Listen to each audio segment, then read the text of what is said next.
And we're live. Did you do it? Did you do Yes, it? we are in. You trailed off for a minute. I thought you were messing with me. No, I was waiting for the thing to load because there's it takes a break for a sec to start encoding, and now we're live, so we're good. Yeah. So hello everybody. I've got a nozzle of snot pouring out of my face for this episode. Get a fucking tissue. And I'm not going to blow my nose into the microphone. If I get to that point, I will mute my mic. I'm just holding this handkerchief up to my nose in between talking, or if I start feeling it. Yeah, I hate when that happens. Anyway, so today we are talking about Garrow that aren't quite Garrow actually anymore, depending on what edition you're reading. And this is a really fun tribe. I really like what these guys could have been. I do have to say something about the Stargazers. This has always been the tribe to me that was put on a shelf by Werewolf staff, and they just never got around to fleshing them out into the beautiful, beautiful creatures that they could have been. And the reason I say that is because the first edition book, while pretty good, is a little dry on history. They have a lot of things that happened in BC times, not so much modern era. And then second edition focuses too much on the modern era. It does add a few bits and pieces of context that were missing from first edition, but I really don't like the way that second edition ends because the current state of the Silent Striders is that they're all just waiting in Tibet to die, seemingly, but no, that's not the case. I read through the book today. They're waiting for something. And we're going to discuss that when we get to it. Yep. But the Stargazers just peter out after that. They were part of the nation in first edition, they left the nation in second edition, and nothing happened after that. There's the Henkei Yokai book, but the Henkei Yokai focused more on the Hakin, the Shadow Lords, who we already have, instead of the Stargazers. I swear there's more content of the Shadow Lords in that book than the Stargazers. And a lot of stuff was happening in China during the 90s and 2000s. There was plenty of content you had to work with, but it never got touched. And now it's never going to. By the time we're recording this, Werewolf 5th edition is out, and the Stargazers don't even feel like the tribe they were supposed to be. To be fair, nothing in fifth edition feels like it's supposed to. We've been over this. It didn't feel like Justin even tried with the Stargazers, because the Stargazers just say, oh yeah, they're guys who look at the stars and get divination. Okay, cool. You read the Wikipedia page. Can you name anything else? And no, it's nothing about where they live, where you can find them, who their allies are, what their values are. And it's a two-page spread waste of space where they pull a Kamala Harris where they say everything and nothing at the same time. Yeah, it seems to be a lot of the problem we have with 5th edition. It was giant nothing burger. It was word salad. And people wanted to look. John and I have not to tangent on this, but we have sort of conflicting views on why some people support 5th edition regardless of its quality. I'm of the idea that people are supporting it just because it's a new werewolf book, and that's it. Not being critical of its quality, not being critical of how much they took out of Werewolf in lieu of trying to make it more accessible. And as Sean said when we were reviewing it, that instead of making it more accessible, they just gutted a whole bunch of content. And now ardent fans are just going to stick to 20th anniversary or second edition. This isn't my idea. It's an idea I've taken from someone else. You're probably going to recognize it when I start saying it. Kyle, if I were to take you to a supermarket and I were to show you the shampoo aisle, and you ask me which of these shampoos do you recommend, and I say I don't know, and you look at the shelf and there are 100 different shampoos, you're going to have no idea what to pick, and you're going to have no guidance. Ultimately, you're just going to pick something that you like it because the bottle looks different. But if I were to answer you, oh, are you looking for something that has conditioner in it? Do you want something that's dandruff? Do you want something that's going to leave your hair feeling sleek? And then eventually we can narrow it down to 5 shampoos that you pick from. That's the difference between 5th edition being the 100 and every other edition of Werewolf being the 5. Yep. You can see there's a lot more difference within the camps in every other edition of Werewolf, and Yeah, as and we said, as we vehemently claimed in our review of 5th edition, that there is no identity in any of the tribes, and anyone that's there is very shallow and surface level. yeah, So you like the Fianna because you're legit Irish. You're not actually from Ireland, but you're my grandmother's mostly of Irish lineage. A lot of her ancestors are all Irish names, McCulloch and MacLeod, and Edwards as yeah, well. So just yeah, a lot of you're fourth generation. basically yes. Not only Yeah. that, but I just like the theme of the Fianna is, trying to persist in a doomed world, knowing that you have lost everything and continuing on regardless, and still being able to dance and sing and fight until the early morning light. Then you throw up, pass out, wake up, and drink it once again. And we do have a solution to all of this, but we're not going to reveal it yet. We're just going to keep that close to our chest, aren't we, Kyle? Sure. Okay. Anyway, Yeah, on to said it with an evil smile. yes. Anyway, on to the Stargazers lore. And this is also going to be the moment where we shit talk Ralph Den for a minute, because this was their worst video, dude. I mean that. I you know didn't how watch the much- Werewolf Den video, actually. I should have, but I didn't. you didn't watch that one, and you don't like their content to begin with. That's why you didn't watch it. I got kind of bored. But they were my introduction to Werewolf, and they are the reason why we're making this. And I was incredibly disappointed because it was nothing but a string of flat out lies in their Stargazer video. From what they were talking about, there were moments where I had to pause the video, rewatching it, and I thought to myself, what the fuck were you guys talking about with any of that? Because none of what you just said was in the book. And it's funny that those guys will love to browbeat about racism and inclusivity when the two of them didn't even bother to learn about Asian cultures. Because something they say that's really stupid is we can't have an Asian werewolf because there's so many different Asian cultures and none of them have anything to do with each other. Do you mind if I give you a timeline as to how Asian religion and culture influenced their neighbors? Do you want me to give you that? Give me a cursory glance at it. You have the Vedic period, where Hinduism, a religion that is so old, nobody can pin where it started, formed within India. That idea got passed around to the Middle East, where Zoroastrianism influenced it, and gave the idea of the battle of good and evil, which is where we get the idea of Mara from. Buddhism then appears from Hinduism in 6th century BCE with Siddhartha Gautama. This continues on to Jainism in the 4th century. This continues on to the denomination Mahayana Buddhism in the 1st century. Continuing on to that, you go to China, where the Chinese take it and form Taoism and Confucianism out of that. And then that continues all the way over to Japan, where Zen Buddhism forms. And then finally in the 17th century, you get Sikhism. And the reason why that's just a bad thing to say is because the Hindus influenced everything that went on in Asia. The Hindu people, that is the oldest civilization we have. I mean, granted, you do have the Assyrians, the Akkadians, but a nation that still has its people living in its land. I can't name any other Not just society living in that. its land, but also still practicing its teachings Yeah. thousands of years later. Do you see any Iranians still worship their pagan gods? As in polytheistic gods? Like the Persian deities. No. Anyone from Iran still doing that? No. No, exactly. It's And all- same it's thing all with Islam. Chinese paganism. Same thing with Chinese paganism. And yeah, you still have Shintoism in Japan, but Shintoism is fighting for space between Christianity and Buddhism in Japan. So, no, a lot of these Asian cultures that you say have nothing in common have many things in common. But I do think that the Stargazers are a little spread thin in terms of territory. You do have the Bonars and the Red Talons that start in the Middle East and India. It's like this vague area between the Middle East and India where those two tribes start.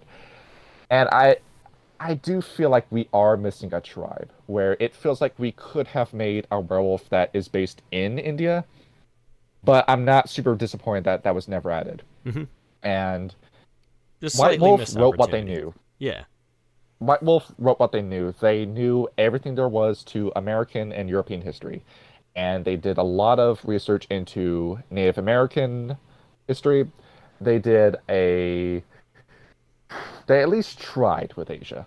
I uh, I told you that Kindred of the East wasn't the deep dive that I wished it was.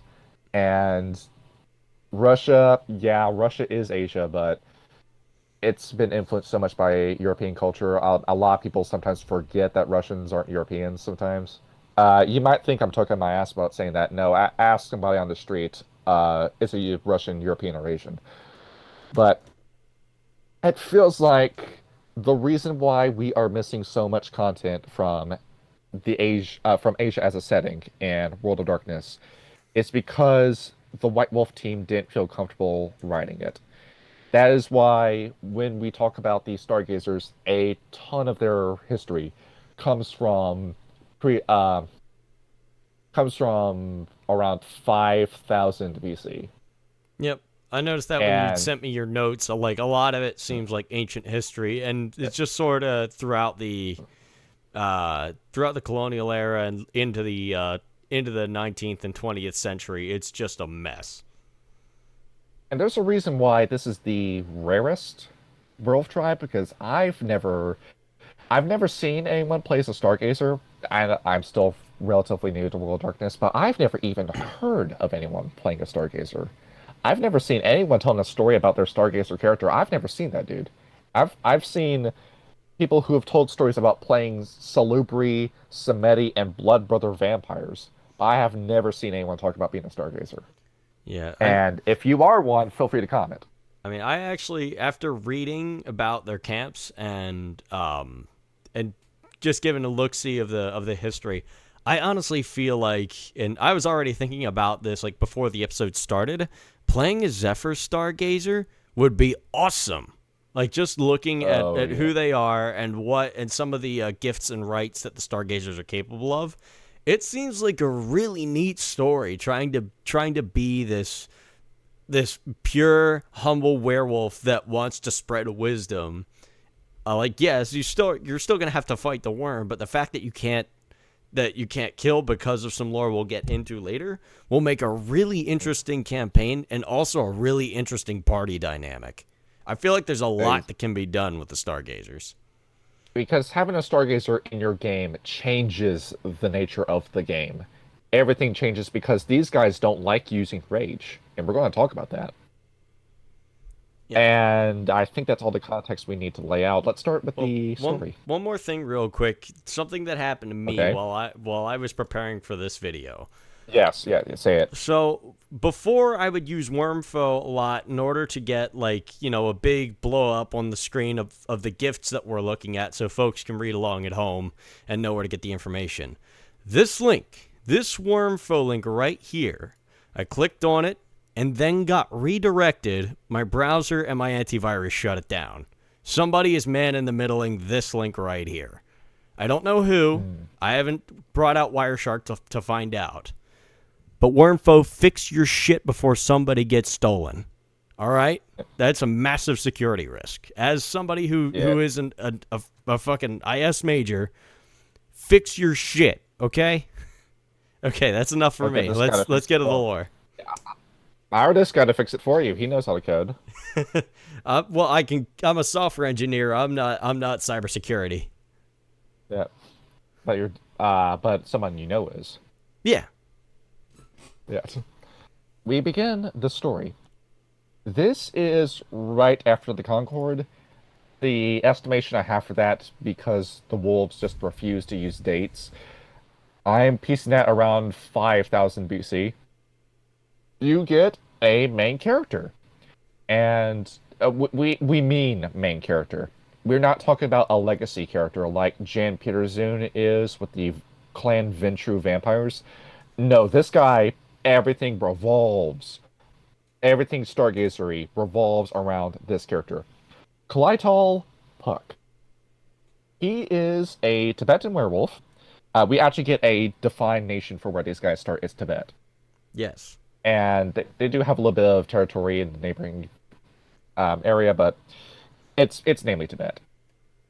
That is Tibet So, before it was annexed by the Commie Party. But we're not going to get into that. Anyway. and we'll get into that. We just gotta wait for the story.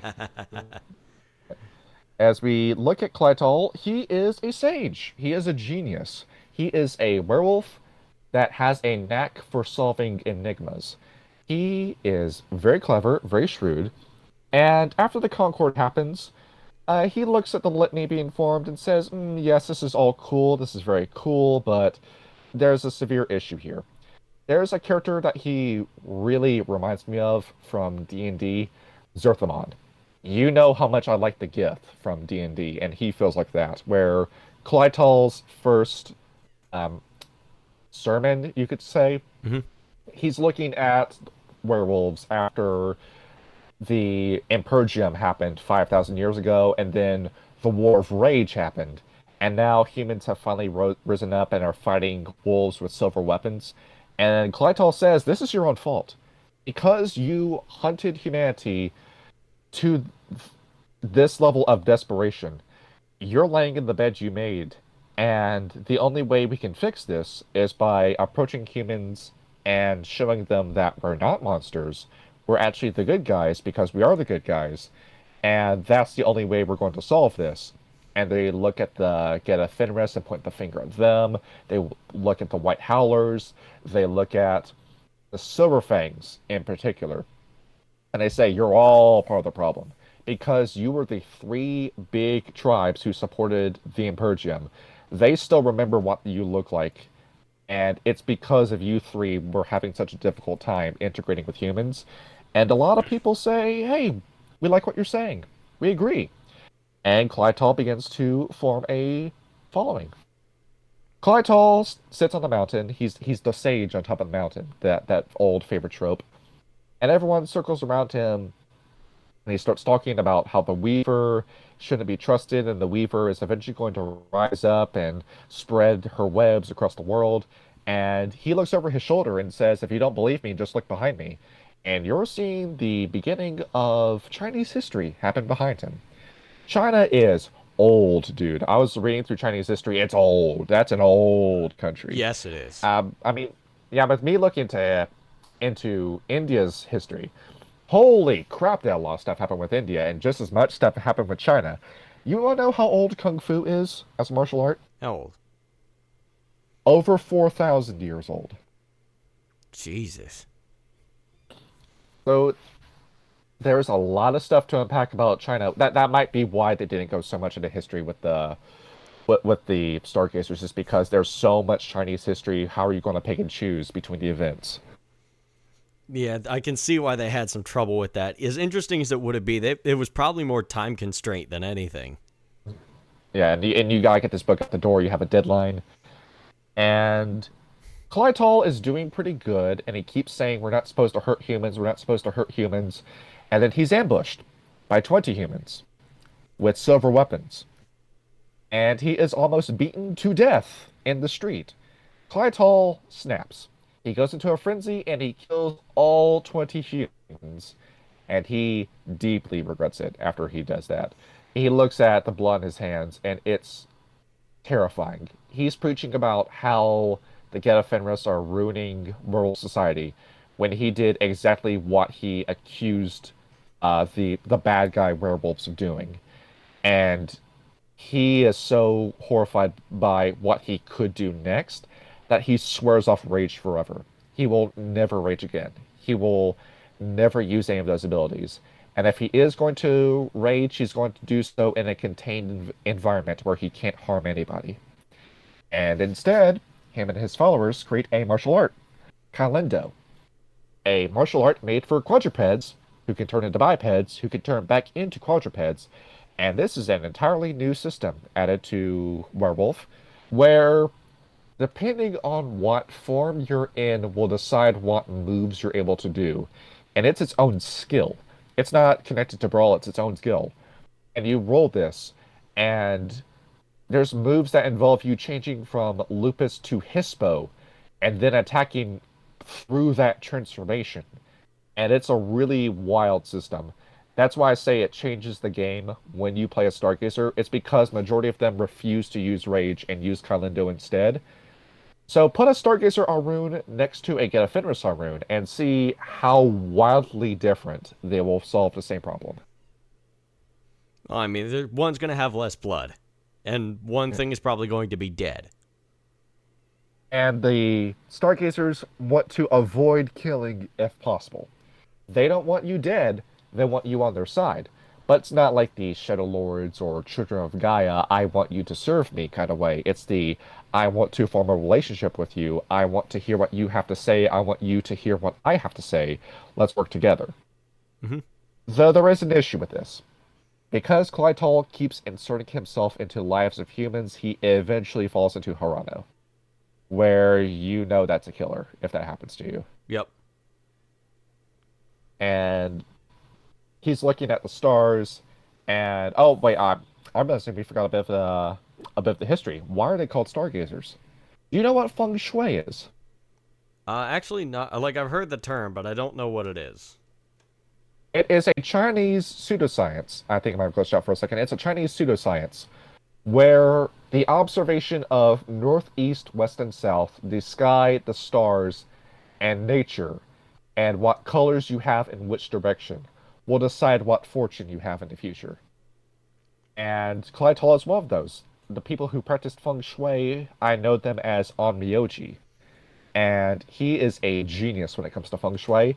And because of his mastery of it, he teaches it to other people, and they become these master diviners. They're able to partially see the future through nature itself.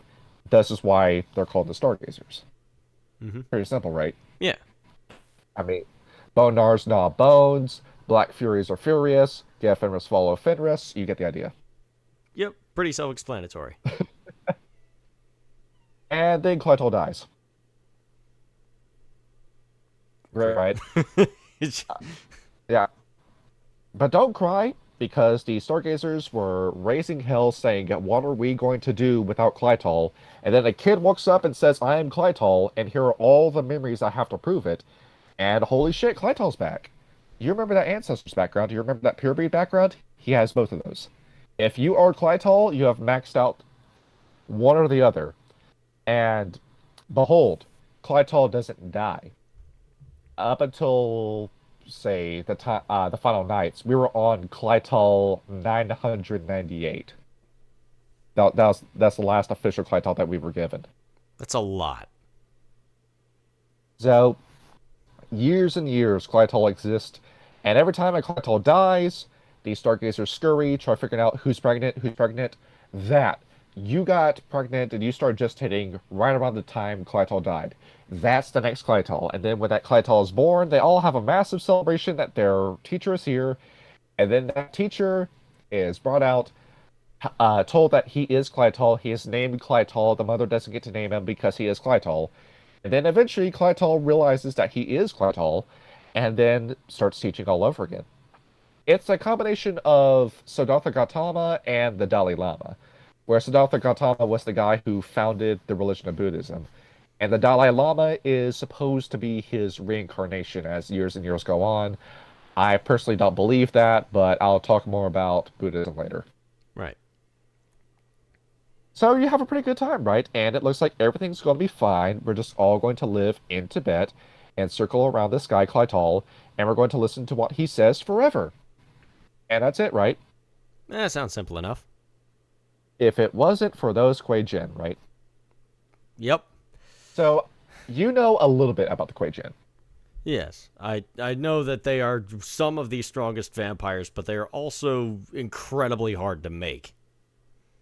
It's funny that Vampire Bloodlines builds up the Kuei Jin as this massive threat, and then you look at their mechanics in Kindred of the East, and you find out, oh, any of these guys can just get crumpled by a Bruja with 4 points of celerity.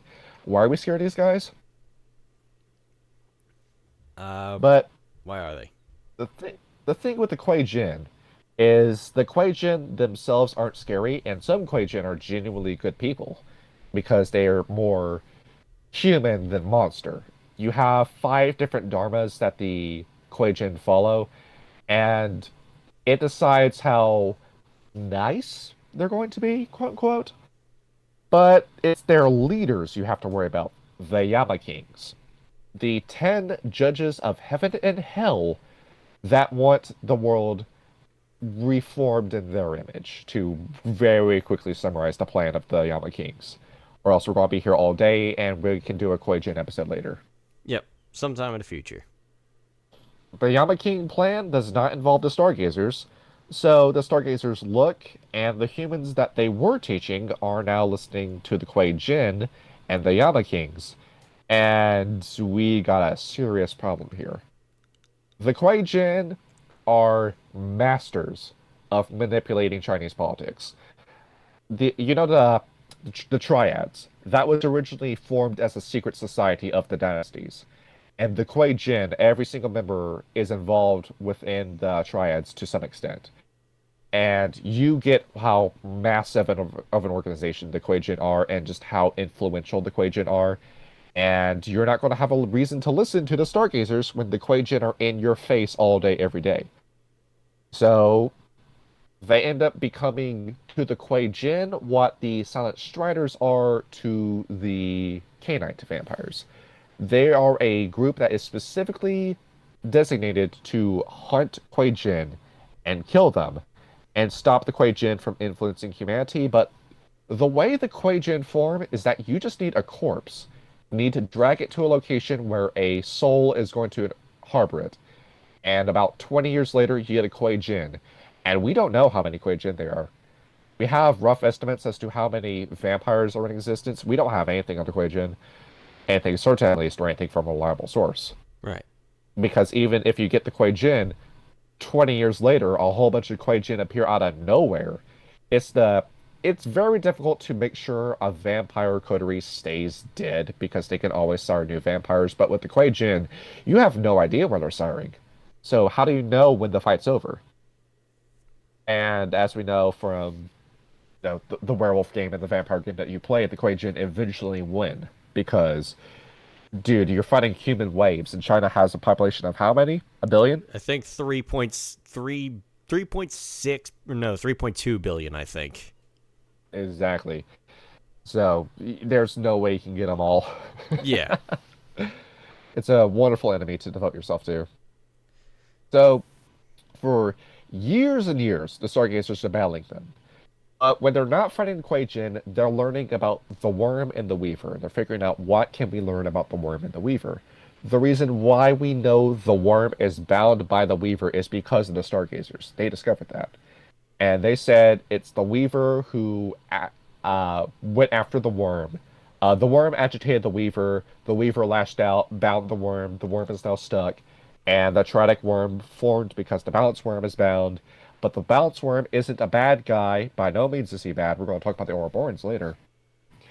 And it's the Triadic Worm. That's the issue. All we need to do, really, is just banish the Triadic Worm.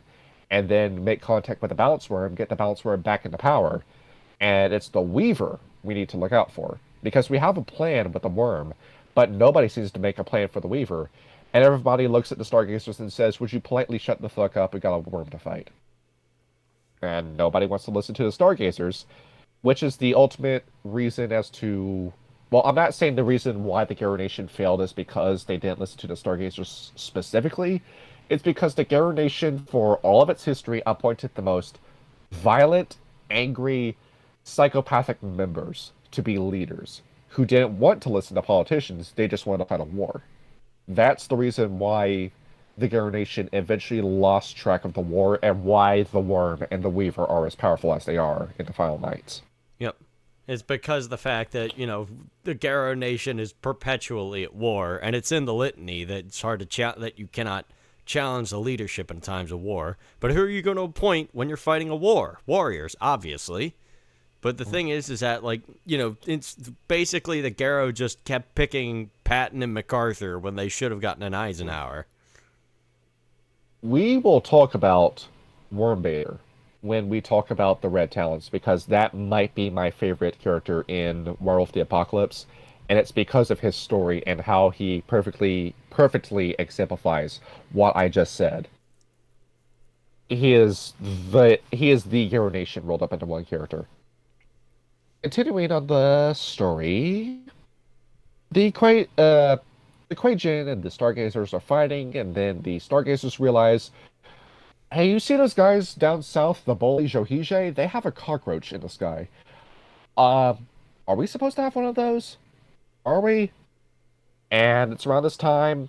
First edition calls them Chimera, but really, they are the. I keep having to struggle as to what they're called. I'm sorry, I keep forgetting what the actual name of this group is. Uh, you don't know who this is, Kyle. I probably don't. I mean, I might. Well, so what do they do? Uh, the proper name for these guys is the Four Gods, where I think that's why I forgot their name. It's because I don't remember the Four Gods, but Yeah, okay. they are four different beings. They are Seiryu, Suzaku, Byaku, and Ginbo. They are four. They each represent the east, the south, the west, and the north. You remember when we were playing Killer 7 and you had that puzzle in the hotel in the restaurant where you Oh, had to with match the animals to the direction? with the sliding doors? Yeah, I remember that. Yeah, that's them. Yeah. You have Seiryu, the Azure Dragon, Suzaku, the Vermilion Bird, Byaku, the White Tiger, and Ginbu, the Black Tortoise. When they all combine into one, like Power Rangers, they become Chimera, which I think is an incredibly lame name to give these guys, but you know, I didn't write the books. It's Chimera, I guess. And they appeared and they said, we noticed that you guys know something about divination. We were waiting for you to realize that you needed a totem. We're here. Use us. And so the Stargazers have four tribal totems as their head totem. And each one gives you different powers, but we'll talk about totems when we talk about totems. Mm-hmm. And the fight goes on, and yeah, it's pretty nice that now, with more than just feng shui, we now have gifts and fetishes, and everything is going really well. But, you know, if everything went super well, we wouldn't have the Quaijin involved. How much do you know about Chinese history? How much do I know about Chinese history? There's a lot of wars in it, right? Pretty much all the time. Well, for a lot of ancient Chinese history, it was a lot of dynasties that either wound up in court cultures or child princes that were left on the throne after the emperor died of whatever kind of disease or old age. And then there were peasant rebellions, and there were warlords rising up in other territories, and there was a lot of war going on in China. And with all the shadow factions within the World of Darkness, you can see how that gets very messy. You have the Dynasty Wars, not the games, the actual ones. You have the Mongolian invasion. You have the Chinese Sino War. You have the Manchus. You have the Boxer Rebellion. You have all these wars going on in China, and it's becoming very hard to be a pacifist in a nation that's constantly at war, where it seems like every 100 years we get another war. So, great. Not as many people are listening to us anymore. And the straw that broke the camel's back in regards to the Stargazers was World War II. A Galliard group member Sean recommended a book called The Rape of Nanking, where it shows just what exactly the Imperial Japanese Army did to China. And you know you're evil if the Nazis have to step in and tell you to chill out. Colt, What's up? the stuff that happens in that the stuff that happens in that book, you have murder contests where the Imperial Japanese Army gives the order, whoever kills the most people within 1 hour gets a prize. And you would have Japanese soldiers doing that. You would have them taking notes from Joseph Mengele and performing the same surgeries, not for the sake of science, but just because they thought it would be funny to see what would happen if you did that to somebody. And many more issues that I don't think are appropriate for the show. Oh yeah, absolutely not. No, Uh, the Imperial Japanese, and I had a friend that was telling me when the Imperial Japanese invaded Southeast Asia and a lot of China, there were a lot of incident reports of cannibalism because they didn't see the people they were invading as human. They would eat people because they didn't think they were human, which is part of the reason that that Nazi Germany, of all people, had to step into the Imperial Japanese and say, guys, calm down. Holy shit. And that is a definition of well, it's not the definition. It was chaos and evil, evil, the likes of which mankind has never, ever done again. Or before and that's in history. It's a very easy way to identify if somebody is a bad person when they stop seeing a certain group of people as no longer human, and then feel they can do whatever they want to them because they're not human. And It's that's what the same Imperial as Japanese Army did. It's the same vein to me as torturing animals, just refusing to see a human as a human. It's the same level of despicable evil when you do that. Yep. And it's hard not to do, in all honesty, because it's very easy to tell yourself, I can do whatever I want because I hate you that strongly, but there's a reason why you're not supposed to do that. You're Jewish, I've been going to a Catholic church, Yep. and that is a sin to do because you start removing yourself from the person when you start viewing them with hatred. With all the stuff the Egyptians did to the Jews with the Book of Exodus, they were told by God, you're not supposed to hate the Egyptians. Don't ever do that because I don't want you doing to the Egyptians what they did to you. Yep. That's going to turn you into a monster if you do that. That's exactly Now, right. We did follow that. add what the Imperial Japanese Army did, but add Kuei Jin in the army. And the Kuei Jin have a lot of very fun powers that causes flesh and bone to reform like vicissitude. Oh, Jesus Christ. That's even worse. You can imagine how horrific this stuff got. We are told explicitly what the ritual is to make a blood brother in Clan and in Sabat Second Edition. And imagine that, but it's the Kuei Jin, and they don't see you as a human. They just say, we can do whatever we want to you because fuck you, I hate your guts. Just a fun little images that come to your mind when you think that. Yeah, it's a live horror show every single day. The Stargazers look at that, and they see the Kuei Jin doing it, but they see humans going along with it. And it breaks the heart of the Stargazers, and they have a moment to stop and think and ask, what have we been fighting for? We've been trying to help people, but the Guru don't want to help us. Every time we come to a conclusion with the Guru, we go over to the Guru Nation, and the Silverfangs tell us to fuck off. And we keep telling them the Weaver's evil, but the bully Johije and the Glassworkers love the Weaver. And we keep trying to teach peace and harmony, but the Children of Gaia took the peace and harmony and twisted it, and we tried caring about humanity first, but humanity did this, as they point at China in World War II, and they don't know what to do anymore. They say, we seem to be the only good people left on the world anymore. Is there anything worth fighting for anymore? And this is such an important question to me because the World of Darkness, a issue that a lot of people have with grimdark stories like this, and with Warhammer 40k, and with Call of Cthulhu, is the question of why would I play this? If the world is just going to be messed up no matter what I do, what's the point of me going on? And I'm saying, what alternative do you have besides continuing? Even if it's all going to be for nothing, what else do you have to do? That's why you still have to do it. That's why you can't turn your back on humanity. Even if everyone hates you, even if everyone spits on you, you have to do what you know is right and what you know you're put on this earth to do. And you need to go through with your destiny or your calling, whatever you want to call it, your dharma. That needs to be you. Because the alternative is death, and you can't go anywhere after death. Yeah. And that's something these Stargazers sit on for a while. It's why in the World of Darkness, my three favorite tribes are the Fianna, the Silent Striders, and the Wendigo. All three of them have had just absolutely tragic losses in their way of life. The Silent Striders lost their homeland and their connection to the ancestors. The Fianna lost their best friends to the worm and their homelands. The Wendigo lost just lost all of their homelands and their best friends, much like the Fianna. Which side note, which I think is really funny that the Fianna or the Wendigo hate the Fianna that much because they lost a lot of the same things. But Exactly.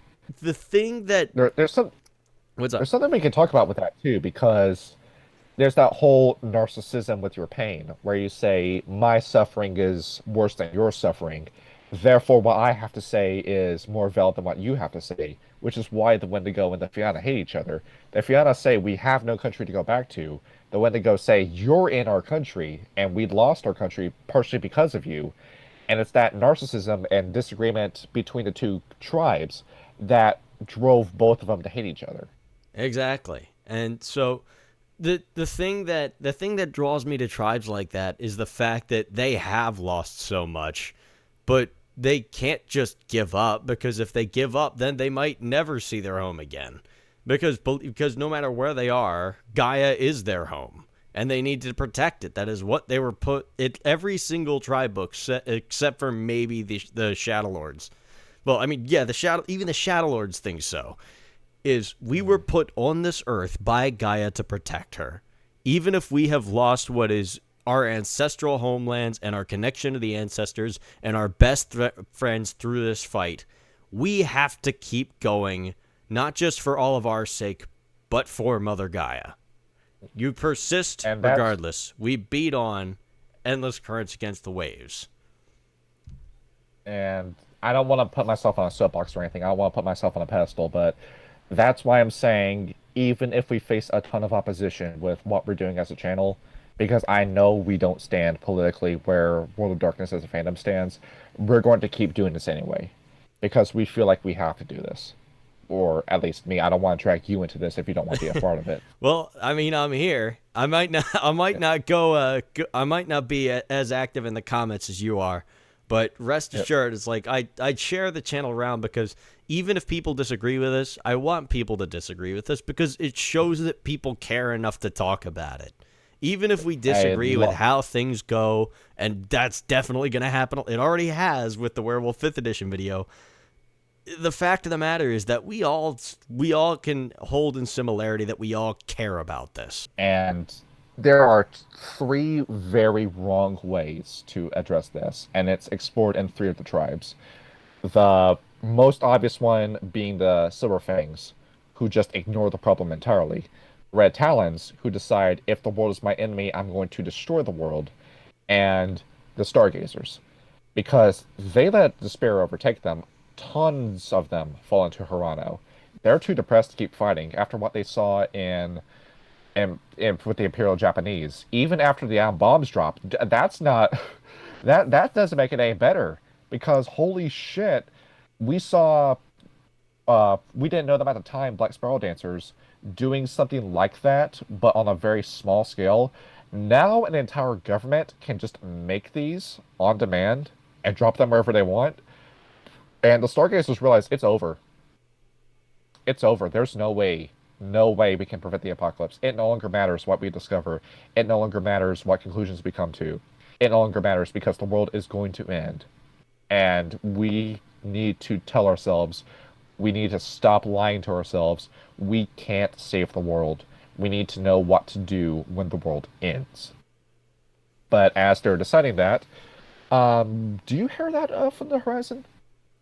You hear that? The sky looks kind of red, actually. I don't know what that is. Yeah, look at that. That guy's got no hair on his head, all of it on the side of his head, and he's got this weird skin green tag beneath his boiler lip. suit, and his teeth look weird, and he smells bad. And he's got a lot of guns and a lot of tanks. And then he starts killing all of the sparrows for some reason. And behold, the great leap forward, the worst genocide that the world has ever seen. Well, the worst You've famine the outdone world yourself has ever now. seen, but yes, there was a lot more genocide going on. You killed more people than Hitler and Stalin. 60 to 90 Yeah. million people died of starvation And- or public beatings. We still don't know if that's the right number, because who knows how much that statistic has been met with. I'm gonna bet the over on this one. A lot of fucking people died. And you get that too with the White Terror that happened in Taiwan. where I don't remember which official it was, but I think it was a Chinese army captain said, "We would rather kill 100 innocent people than miss killing one guilty person." That That looks like a regime I want to live under. yeah, it's how off topic, but like, how do people venerate Mao Zedong anymore? It just doesn't make any It, sense. Like from a well, from a purely historical context, and I'm not the most astute student of history, but I know enough to know what the fuck happened there, and how can anyone in their right mind think of it? if I could put a pause on the Stargazers for a second, I can answer that, All right. or at least up to my experience. So, during a brief period of time, like the year where I stopped talking to you, I ended up falling into a socialist crowd, and I began to genuinely believe in those kind of theories. But I quickly realized that the people that were communist or socialist or Marxist in their own words didn't actually believe that the government that they were fighting for was going to be a long, prosperous nation. They just wanted to see those who were richer than them, who were more privileged than them, suffer. And that's the only reason. That's the only reason why I see anybody get behind the idea of communism.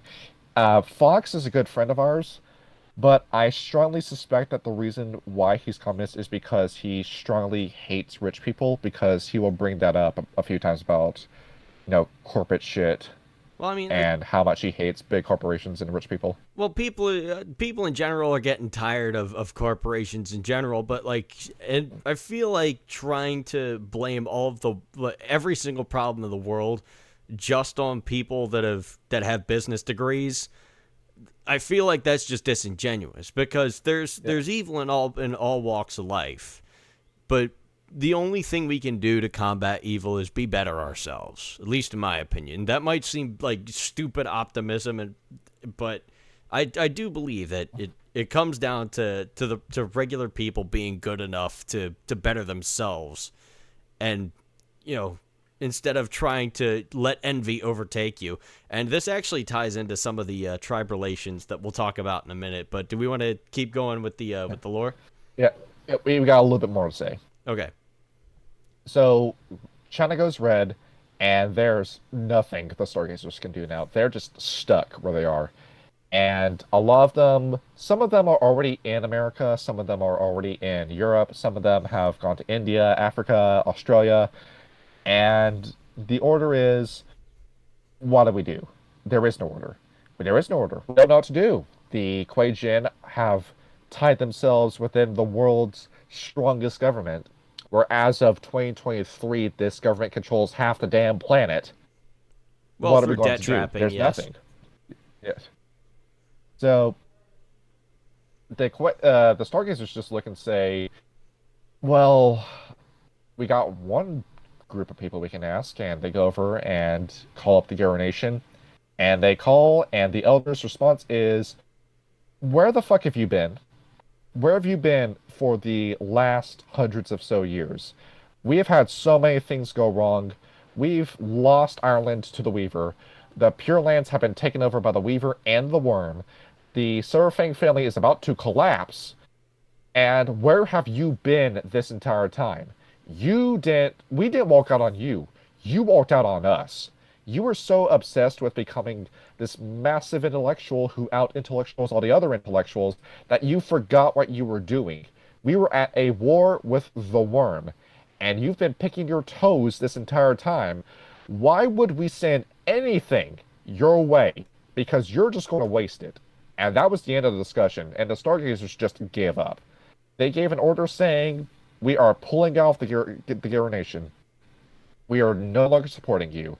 We're instead going to support the Hinge the best we can in Tibet, but it's not really Tibet anymore, is it? After No. all, that got annexed in the 50s. Yes, it did.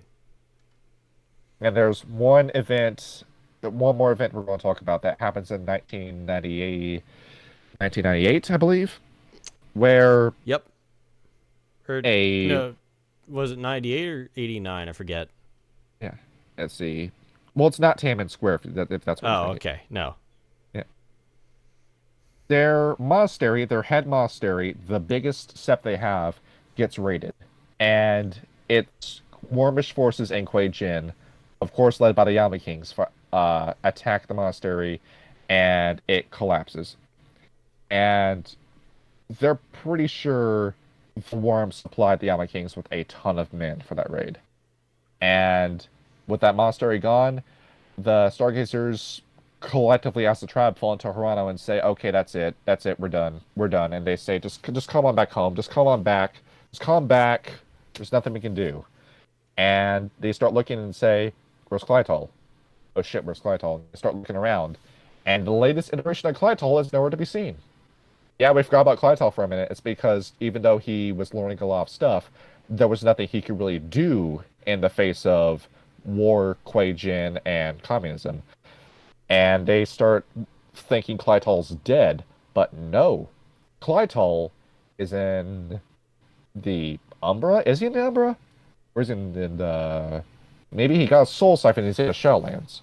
Or maybe he's... Where's he hiding? Maybe he's in a mage realm, or... And I start thinking, where is Clytol? We haven't been able to track him down.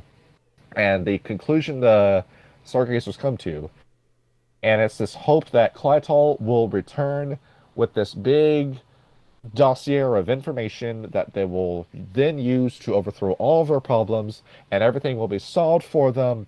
And it's that scene from the Barbie movie where Barbie just rolls over onto her side and says, "I'm going to wait until someone smarter than me solves a problem for me." Yeah, that's basically what it comes down to, which is a terrible thing to do. And that's it. The Stargazers are just waiting to die. And that's what we were saying about Nazem before. You can't give up the fight. Choosing to not make a choice is still a choice. And the choice that the Stargazers make is we're just going to stay in Tibet, in China, and just wait for the forces of the worm to kill us. That's all we can do now. Dude, you look at the Fianna, you look at the Wendigo, you look at the Silent Striders. We haven't talked about them yet, but the Bonars and Black Furies had nothing for years. And both of those tribes managed to claw their way up and make something of themselves. There is no excuse for giving up. And it makes the Stargazers look pathetic. And I don't know if that's the intention or not. But if this is your conclusion, where you're just going to wait for this magical second coming, it's like if I were to pack up everything and I were to go to Jerusalem and just sit on what I thought was the Via Dolorosa, the path that Jesus walked during his crucifixion, and if I were to just sit there and wait for Jesus to come back and have him fix the world, that's the same thing. What the Stargazers are doing with Clytol. We're just going to wait for the second coming that's not guaranteed to happen. That's another thing. It's like they put so much faith in Clytol instead of trying to document and remember all of his teachings, that even when the world was falling apart, when they could have spent that time preserving and like trying to take in the people that were fleeing the innumerable wars that happened throughout Chinese history, and the and you know, the Japanese invasion and the Great Leap Forward.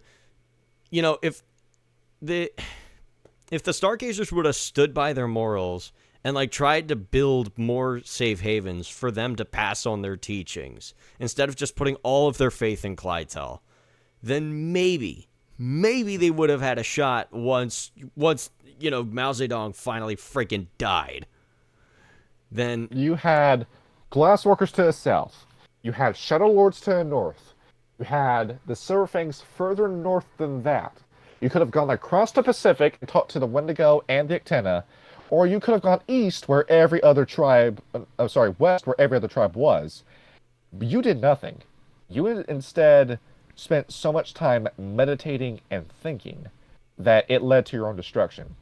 Have you ever heard the quote that it's better to be a warrior in a garden than it is to be a gardener in a war? yes. That's exactly it. You spent so much time making a garden for yourselves instead of the nation that the war has found you, and you have done nothing to prepare for it. It's like even the Wendigo, they have the Sacred Hoop tribe, and their whole thing was like they went off of the revitalization of New Age movements to try and teach people about their ways and try to gain kinfolk through kindness and through tradition. to convert them to Mother Gaia. And for a while, the Clytel did that until they just didn't. They stopped. As soon as the Kuei-jin and the Yama King showed up, they just stopped. And like, yeah, there was a lot go. And yes, it is difficult to teach humans constantly at war, but it is not impossible. You look at the Wendigo, and even though they lost everything, they got something back with the Nunavut Nation. They tried their hardest. That was how many years? Like 200 years of effort. Yes. 200 years lobbying before they finally got land to themselves. And they love it. And they are doing everything they can to gain more land. The Wendigo have hope. The Stargazers have turned their backs on hope itself. Yes, and even the Silent Striders, or not the Silent Striders, even the Shadow Lords, as scummy as they are as a faction, they have accomplished so much. They have so much territory back. They have working alliances with who in the Camarilla do they have? They have a lot of vampire allies. The entire Camarilla. The entire Camarilla. They have one of their pack leaders leading fucking Russia. Like, modern implications aside, that's pretty damn impressive. And you can't think maybe going to the Shadow Lords and saying, it's our mistake for turning our backs on you. And even though we've learned a lot of important stuff, it's not enough to fight the war against the worm. And we need to suck it up. I'm telling the Stargazers to suck it up and go back to the war. You could have done that, but instead you just can't let go. And that's the biggest issue with the Stargazers, is that they can't let go of Clytol. They can't let go of their way of life. They can't let go of finding the enigmas. Their past has swallowed them. You need to kill the past if you're going to escape it. And or at the very least learn from it. Yeah, those who don't know their past are doomed to repeat it. You know that. It's more like those who don't understand their past are doomed to repeat it. Exactly. And they spent so much time just like gathering information that they didn't sit down and actually read between the lines. And now that, the world is basically gone into complete shit, now they have no idea what to do about it, so they just gave up. And talking about current events, all the carbon footprint shit that's going on in America, I mean, yeah, there's still pollution in America, there's still pollution in Europe, but we're doing pretty well here. You don't have massive deforestation unless it's like Tragedy of the Commons, where a local farmer feels like he's driven to do that. But you look at China, and holy shit, the pollution that's going on in China, the corporatocracy going on in China, that is where the Weaver and Worm are just spreading their legs and shitting all over the planet, is in China specifically. And the one group that is based in the middle of China is doing nothing about it. Exactly. It's like China has some of the worst overall air quality in the world. I remember talking to Chinese students when I was in college, and that is the only time in my life, that's the only country I can name, where schools had to be closed because of smog days, where the sky was so filthy and polluted that it was unsafe to exit your home. How the fuck do you get to that point? You have a bunch of, well, actually, let me back up. You have a massive population who need work, and then you get a whole bunch of foreign investment and can hire people to do cheap labor with zero regulation, for unbearable hours in terrible working environments, and then when you have all of the waste product, you dump it into the river. And you leave it there. And then you keep doing that because, doesn't matter. And then you do that because, well, somebody needed profit. That is the work of the worm. And what the hell is going to happen in China when Xi Jinping dies? Because the minute Stalin died in Russia, that everyone who took power in Russia did everything they could to try to undo what Stalin did. I know you're not a fan of Nikita Khrushchev. I can't say anything bad or mean about Khrushchev, because that guy he knew brutally that suppressed Stalin a lot of potential revolutions in the Eastern blocs after Stalin's death, And, Yeah, but you know, well, at the same time, what are you going to do after your revolution? I mean, you overthrow the government, what happens next? We saw that happen with Argentina and Che Guevara. mhm. So just because a revolution happens doesn't mean everything's going to get better. Yeah, there's a channel that our friend Sean recommended to me called Flapper, and they do these really great documentaries of different revolutions that have happened in history. And on the video about the Russian Revolution, the narrator, the titular character James O'Flannery said, if the American Revolution was like winning the lottery, and the French Revolution was like getting your car stolen, the Russian Revolution was having your house burned down with your wife and children inside, and then a 16-year-old kid walks up and shoots you in your eye and laughs at you. Revolutions are a crapshoot. You have no idea if they're going to work. And in a lot of cases, both the Russian and Chinese revolutions are fictions of that. They rarely do. It's very hard to do a revolution right. What we're doing right now, this is why I like Werewolf and World of Darkness so much. And to answer the Marxist in our comments, I know it's very easy to identify you because you call yourself that. This is why we were so upset over 5th edition. It's because it got rid of room for these discussions. Yes, World of Darkness is supposed to be grimdark. Like we said, I always thought of Werewolf the Apocalypse as doom metal. Like, shit is going sideways and we are all fucked. What are we going to do about it? Yeah. We're going to talk about camps. That's what we're going to do. Yes, we are going to talk about camps. So, this has been our most explicitly political episode yes, we've it ever has. done. I don't know why. It's just that's where it went. But you know what? It's good discussion, and please comment your favorite political extremist ideology in the comments. So, camps. We have a couple of them, 3 camps, and then one kind of odd idea that I thought was really neat. So, by the way, this is just the camps that have been fleshed out. There are a shitload of camps within the Stargazers. yeah, This is what happens when you have philosophers. I mean, you have existentialism, but then existentialism branches out because when you talk about existentialism, who you talk about? Sartre, Nietzsche, Kierkegaard, Heidegger, Camus. Who are you talking about? Yeah. And that's to be expected when you have a tribe that's based entirely around philosophy. Yeah, so these are the 3 main ones, and I'm going to go over another one that's not really a camp, but more of a concept. So first, the fucking Clyde-Talpuck, the oldest of the Stargazer camps. And so, as we've said before, there's always one that is said to have descended from the wisdom of Clyde-Tal, as taught at the Limina Shrine.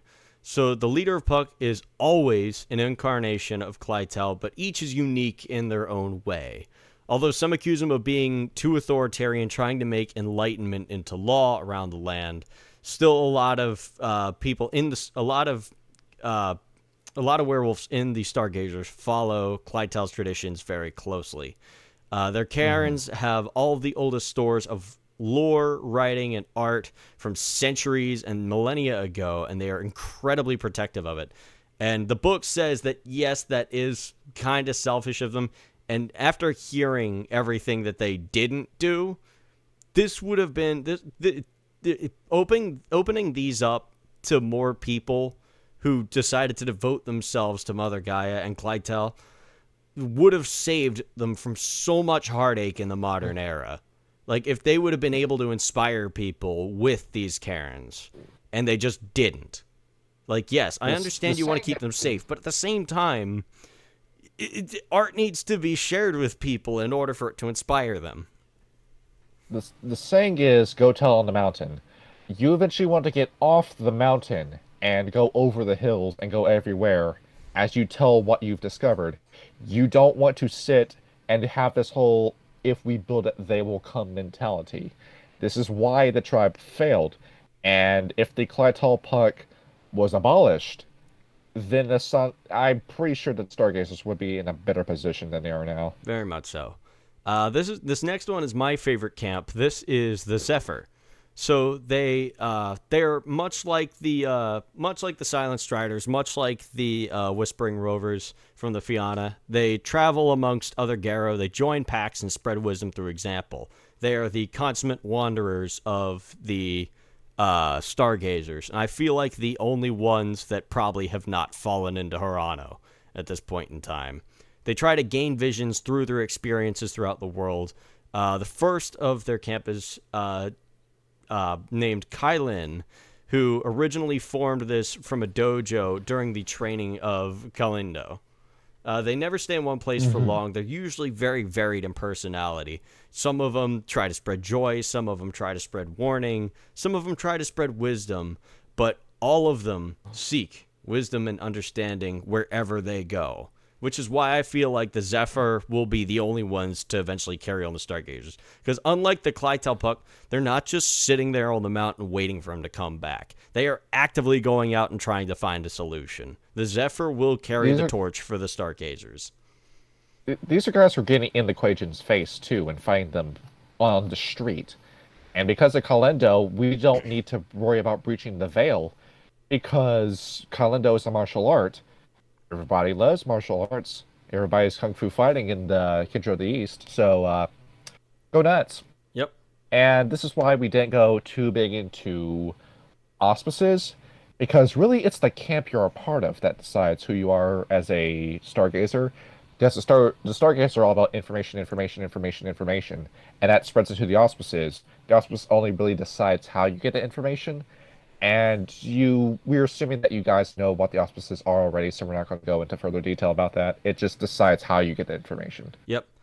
Next, you might need to help me out a little bit on this one. It was kind of scant in the book, but the World Tree. So it said in the book that few understand, the Water Mind, like the World Tree camp. They have direct access to the Axis Mundi, and that spreads to all beings throughout the camp. They seek to spread enlightenment not just to Garrow, but to humans, mages, and changelings. They try to bridge the gap between themselves and all the other people on Mother Gaia. They travel very deep into the astral umbra. It's said in search of love in the book. I'm not sure how exactly that works, but if you're looking for somebody who wanders the astral plane in search of answers in order to help spread enlightenment, and if you're looking for a character that can communicate with people outside of the Garrow Nation, then you're going to want to play as a World Tree, especially like a Philodox or a Galliard. That is the center of the world, by the way. You remember stories of stuff like the Yggdrasil. That's real in the world of Werewolf, and that is a massive tree in the middle of the Umbra, where supposedly all the spirits and spiritual energy originate from. Yes. Don't worry about being destroyed. You can't do that. And last one, this isn't necessarily a camp. This is more a concept. It's called a glass bead game player. So this isn't a camp, it's a game. It's an activity. It is defined as a philosophical construct of symbols named after the Magister Ludi. It basically tries to represent all concepts, all thoughts through symbols in this odd universal language. It's also been known as the Vatanian or the Perfection Puzzle. Any Stargazers camp can play this game, and it is basically how they try to communicate their thoughts despite any linguistic or regional barriers. It's a very interesting concept. And this is directly named after a book called the Glassbead Game, and it was written by one Hermann Hesse. It is no secret that White Wolf wore their inspirations on their sleeves, and it's weird to me that a Swiss book is a Stargazer camp, but I get it. Yeah, I feel like that's just a little bit of human love to the work they were making. That's part of what I like about that. It's like that's a very human touch on the Werewolf game. And of course, this is a 556-page book. There's no way I could have read the entire book. Yeah, but nuts. It's very similar to 1984 when you read it. Oh yeah. Yeah. Oh. where the Glass Speed game is kind of like this like speed chess game that's played amongst magistrates, and it's all about it's a political thriller at the end of the day. What that book is. Yep. That sounds Check that interesting to book me. out on your own if you want to. Yes. Uh, do you want me to move on to relations, or do you have another topic to cover? Would you like to cover the secret thread? That sounds important. Okay, I will cover the secret thread because I feel like there's a lot of information missing from your book, and that's because the camps between first and second edition were completely different. Um, I think half the camps from first edition got jettisoned for second edition and then got replaced with new camps. Yeah, a As lot of far the information I found online while researching for this episode was very inconsistent. so in terms of my canon, I have all these tribes being all these camps exist, but to very quickly summarize what the sacred thread is, those are what the Stargazers try to be, where those are people who are trying to teach humanity to do the right thing, don't pollute, treat one another, respect each other, be a good person. That's what they're trying to teach you. And of course, you know that this didn't exactly succeed because the Kuei-jin spread quicker than the Stargazers do. Hate and fear will spread quicker than peace and love. Yeah, And it sort of reminds me of that Winston Churchill quote where, a lie gets halfway around the world before the truth can put his trousers on in the morning. And this is a camp that exists because of the Beast Courts. Because the Beast Courts aren't militant like the Garo Nation. The Beast Courts are the Farah who survived the War of Rage and set up a base in China and are trying to be the nice guy animal leaders of the world. It's pretty much like a furry party in a way. Um, most of these guys aren't very impressive, but they're trying at least. I can't fault them for that. I mean, we'll get more into the Beast Nations when we talk about relations. You want me to go into that now? I want to tell two horror stories first. Okay, please do.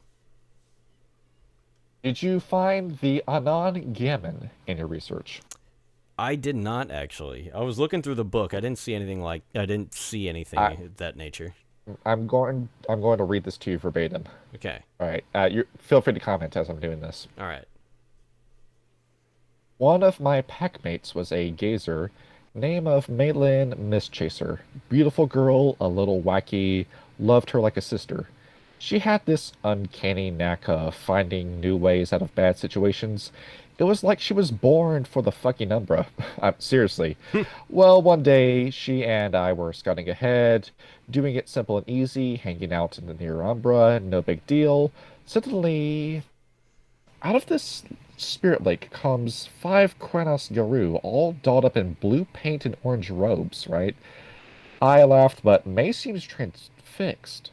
They called to her and she went. I went too, mostly to point and laugh and maybe piss on their feet, but as soon as I got within 10 feet, one raised his hand and I goddamn froze. Couldn't move. May wobbled and waved like the hypnotized snake. They told her they were the Anon Gammon or whatever, the non-returners. That's why that they were stargazers like she was, and that they had forsaken the Gaidharma, for that was nothing but the Wheel of Chains or some nonsense. They started babbling or some bullshit about samsara and suffering and other claptrap, and then they started explaining that someday soon all stargazers would go into the Umbra, deep into the heavens, and never return to Earth. And I was like, holy crap, that's incredibly stupid. Right, May? But before I knew it, she was holding their hands, and they were all going into the water together. In moments, the water was over her head. There were a few ripples, and then she was gone. I couldn't move for another hour. I finally got free. I didn't even bother going back to the rest of the pack, and I tried to track her. I went to that lake, talked to the spirits, caught her scent, and I went for it. It was the hardest thing I've ever done. You know how easy it is to find someone in the Umber who doesn't want to be found? It's like trying to find a single cat's eye marble in the Atlantic fucking ocean. And it didn't matter anyway. because the trail, tenuous as it was, disappeared into nothing. Nada. Nix. As soon as I hit the deep umbra. There I am, surrounded by stars, ghosts, and spirits, sliding through the darkness way off in the distance. And May was game over. Gone. I never felt more alone. We lost a good pack mate that day. I don't know what these non-returner prickholes think they're up to, but if I ever find them, I'm going to kick their teeth in for putting that bad gris on melee and stealing one of Gaia's best. These are Geru who, in a very twisted, very twisted interpretation of the current war for Gaia, decided that the best thing to do was to go into the deep umbra. According to Samsara, the Hindu and Buddhist afterlife system, the map they use to explain the different realms, Mm-hmm. that's the animal. It's the animal realm, the realm that exists parallel to humans. That is nothing but social Darwinism at its finest. It is animals killing each other for the sake of killing each other. The weak will devour the strong, will be devoured by the stronger. The weak have no chance of fighting at all, and it's lovely. Those who are on top will stay on top forever until they die. And the Stargazers believe, or at least these guys, the non-returners, want to drag as many Geru into the Umbra, the deep Umbra, where the Death's Breath and the worms live, and live there forever. That's a fallen camp. That's exactly what that sounds like. Yeah, and They're not just corrupt, imagine are they? that's a death cult right there. It's a suicide cult. Let's go into a realm where you are going to die. And Yeah, it's that's a just brilliant idea, right? terrifying. It literally just steal people away like nothing. My goodness, that is Take a wild. drink. I And sadly now don't for have a something beverage. that's either um funny or scary, depending on who you are. Feel free to comment on this one. Crack another one open, get another drink in. I'm getting a little parched. I have no beverage, and I must dream. You've been dry for 2 days. It's the longest you've ever been sober. Well, I mean, I got pretty fucked up Saturday. I was at a friend's party, and then I had to go to band practice hungover the next day. And You I pretend you decided, were Brett Kavanaugh. I was who? You boofed for the first time. No. You're Brett Kavanaugh. No, I can't do that. I'm trying for security clearance. He's a member of the Supreme Court. You can get away with anything. Oh, All fuck. right. Anyway, You ready to hear about the Ouroborans? all right, go ahead. Here we go. Okay, so they're getting a third Stargazer called Vishram's Shadow Sun to explain this. I'm cracking up Vishram's already. Shadow Sun. Okay. Right, you ready for this? Go ahead. Hear that? It's faint. It's a sound of bullshit. No, that's not in the story. Like a serration of dry leaves or the chittering of insect animals. Do you feel it? Do you feel constricted, bound up in a grim embrace, smothered and strangled and choked? The queen spider wraps us all in her iron cords. There isn't a single one of us not caught up in her gross entanglements. But there is one who is caught up greater than all of us, who is buried deep within the catacombs heart of the spider's silk, unable to see the light, unable to be truly free as he needs to be. I speak of the great spirit most of you know as the worm, but as we the Ouroboros call him, the balancer. Can you tell where this is going? I think I see what's going on. About it. Open your mind and cease denial. The worm was a creature of balance, and what we are the stargazers. We are also beast of balance. This is a poor broken spirit, and he is our true totem, our true father. If you were trapped against your own will for countless millennia, No. wouldn't you go mad? Wouldn't you slash at your bonds and threaten your captors with bile and acid? The worm is not the danger. Yes, we've been told that, but it's a lie propagated by the queen spider herself. Will you buy into that truth? Or will you fall down the trapdoor like so many others have? Or will you help us? You will see is our mission to free the worm, and it's the only righteous quest. So, So Black Spiral Dancers Part 2. When do we want So, it? Chinese so these Black guys have Spiral taken the Dancers. worm. The worm. The worm is the totem. Not even the Black Spiral Dancers do that. The worm just looked at them and said, "You want me to be the totem? Sounds great. Let's do the deal." And they You did. wonder why the Garo Nation didn't help you when you called for help when you had these guys around. What do you think was going to happen? Jesus Christ, that is stupid. This is so just profoundly idiotic. I have no words to describe that. What the This is why hell? they're not. This is why they're not even brought up in times of Judgment Apocalypse, because they've already decided, yeah, we're just going to join the worm and we're just going to die. That's the best idea we can So go you have with. two new death cults then for you to play with. Forget the theory I had about the Shadow Lords falling. The Stargazers just did that on their own. Yeah, a fucking. Sorry, what was their name again? The The Oborium? Ouroborans. Ouroborans. Yeah, I yeah. feel like playing an. I know, give me a sec. I feel like Still a laughing. game. I'm still laughing over this. A game with, Black Spiral Dancers and Ouroboros together. That would be a neat evil werewolf campaign. It's the exact kind of.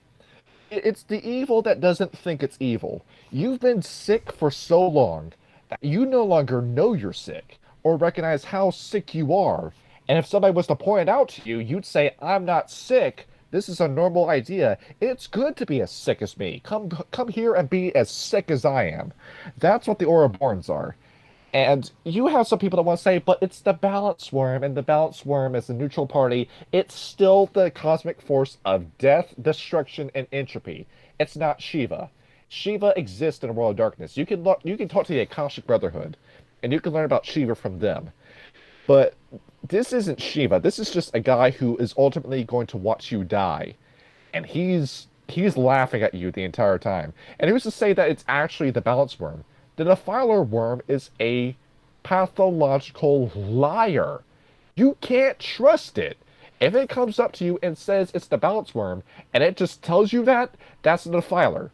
That is the defiler who's playing a trick on you. And you just went right for it. So the Stargazers, at least that camp has already fallen entirely. Yeah, they deserve their deaths. That's They're very just, mean to say, they're but they just deserve it. fucking stupid.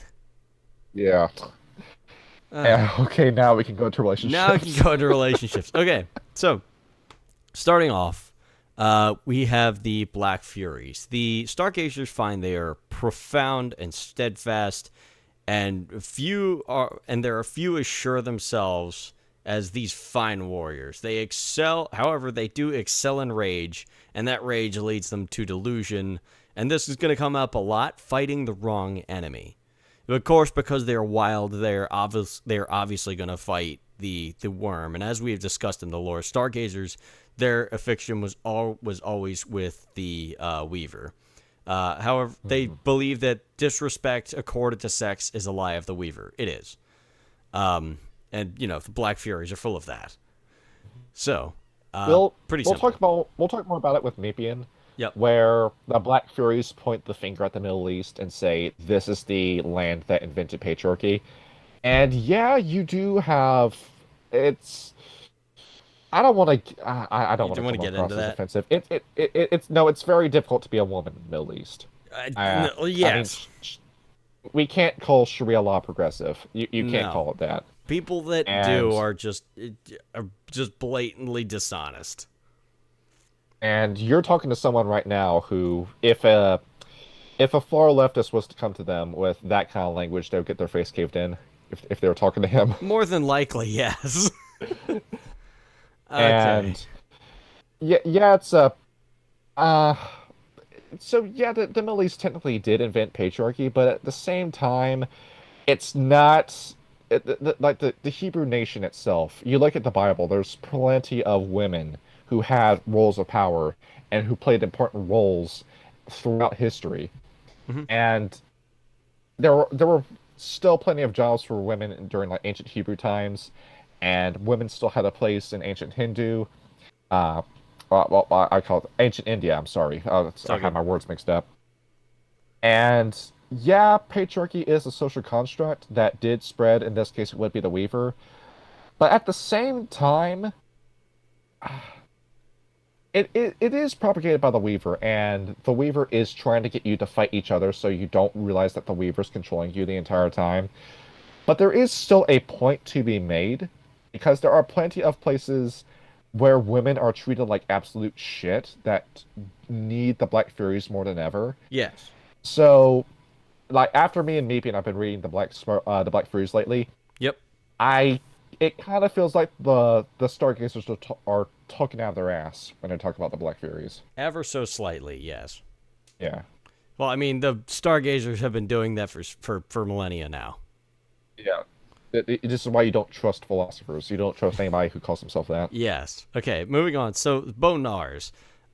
Their humor in adversity is incredibly admirable, but the lowly status amongst the 13 tribes has caused them to be greatly concerned with worldly goods. Again, talking out their ass. Fucking Chico in our game just does not give a shit about worldly goods. Like, not at all.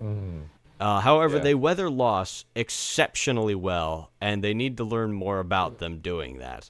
Yes, you should. You absolutely should.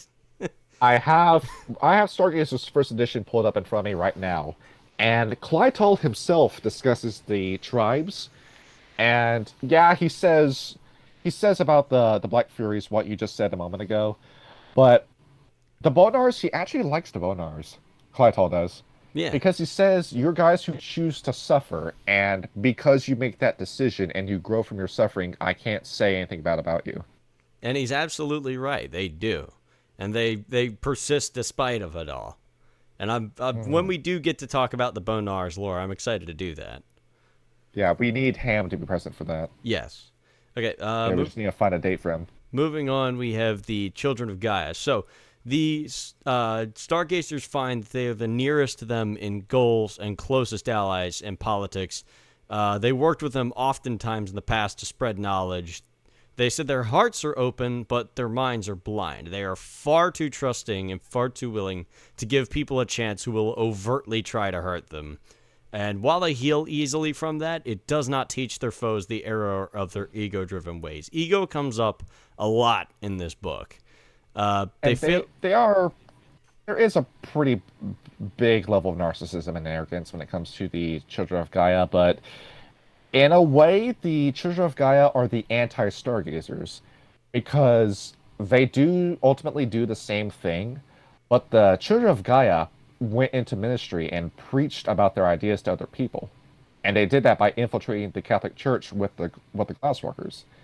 So if the Stargazers have anything bad to say about the Children of Gaia, it feels like it's envy.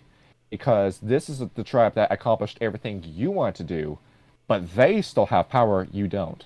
Yes, and that's absolutely true. However, it does mention they fail to perceive darkness within themselves from false identities. They feel as if the Children of Gaia lie to themselves about who they really are, and that darkness Says needs to the be contained.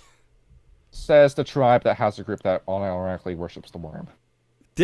Yeah, but I mean that's granted that is a cherry-picked example. How many of them are there Yeah. actually? Probably not a lot. There's only 500. We're given an exact number. There's only 500 Stargazers. And there's how many camps? I think there's around 10 or so. A lot of them are like very small, and if we were to talk about every camp, it would take up the entire video. Pull up the Yes. original first and second edition books. Please buy the first and second edition books. They're really hard to get a And hold of, but it's totally worth it. I would say that there would be about 50 members per camp. More than likely, yeah. But to an extent, I remember the Silent Striders were talking about how they feel like the Children of Gaia themselves want to bring about like sort of a this is gonna be a weird term, but like a sweetheart fascism compared to the Shadow Lords just brute force fascism. It's If like the world was controlled by Twitter, that's what it would look like. basically the Children of Gaia are let's unite all the Garo Nation's tribes, but we're in charge. And going back And they further talk to still, you, what's up? and they talk to you using infantilizing language. Where saying, "Oh, you're just a shitty meanie poopy pants." Whenever they try talking to people, and they always talk to you like you're 5 years old, and they say, "Just be better," without ever giving you an example as to how to be better. And that exact level of condescending, passive aggressive bullshit that Yep. both of us hate. And as we read earlier, the Clytel book, the older Stargazer camp, some do accuse Clytel of being too authoritarian, trying to make enlightenment of the law. The children of Gaia basically doing the same thing, which is why they say they're nearest to them in the goals and closest allies in politics. Although the Stargazers don't appear to want to be in charge. They want to teach people, yes, but they don't want to. They don't want to be. They don't seem to want to be in charge of anything. At least not from what I read. Yeah, because the children of Gaia have a goal. The Stargazers don't. Yes. Moving on from that, we have my boys, the Fianna. They say Yay. that joy is the true experience of the true Gaia realm, and this is another concept that is brought up: the true Gaia realm. I don't know if that means the not the Material prior plane. just the material plane in general. However, they do note that they have some towering egos. Few tribes suffer from hubris as much as the Fianna. Most usually deserve the respect that they demand, but they do not have the mental capacity to reach enlightenment, is what they say. I can't say they're wrong. The Fianna are a very proud tribe, despite how much they've lost. And like we were saying earlier, what's up? At least the Fianna realized that they were being controlled at the last minute. Granted, it was too late, but we talked about. I believe the name of the corrupted house was House Winter's Howl. The corrupted Black Spiral Silverfangs. Yeah. Yeah, at least they had the stones to stand up against their oppressors and fight against them. You can't say you did that. Exactly. I mean, you were fighting the Yama Kings for years, but the Fianna made progress. You didn't. Exactly. I feel like that kind of stems from the fact that the Stargazers ultimately can't kill. Nope. It's that same issue with Batman. It's like you spare the Joker every time you fight him. The Joker breaks out of prison and starts killing people over again. Are you responsible for those deaths? Yeah, I mean, it reminds me of that meme where, somebody says, it's like, if you kill a murderer, the number of murderers in the world remains the same. So then the guy quickly replies, then kill 2 murderers. Something Conrad Kurz from Warhammer. Pretty much. Okay.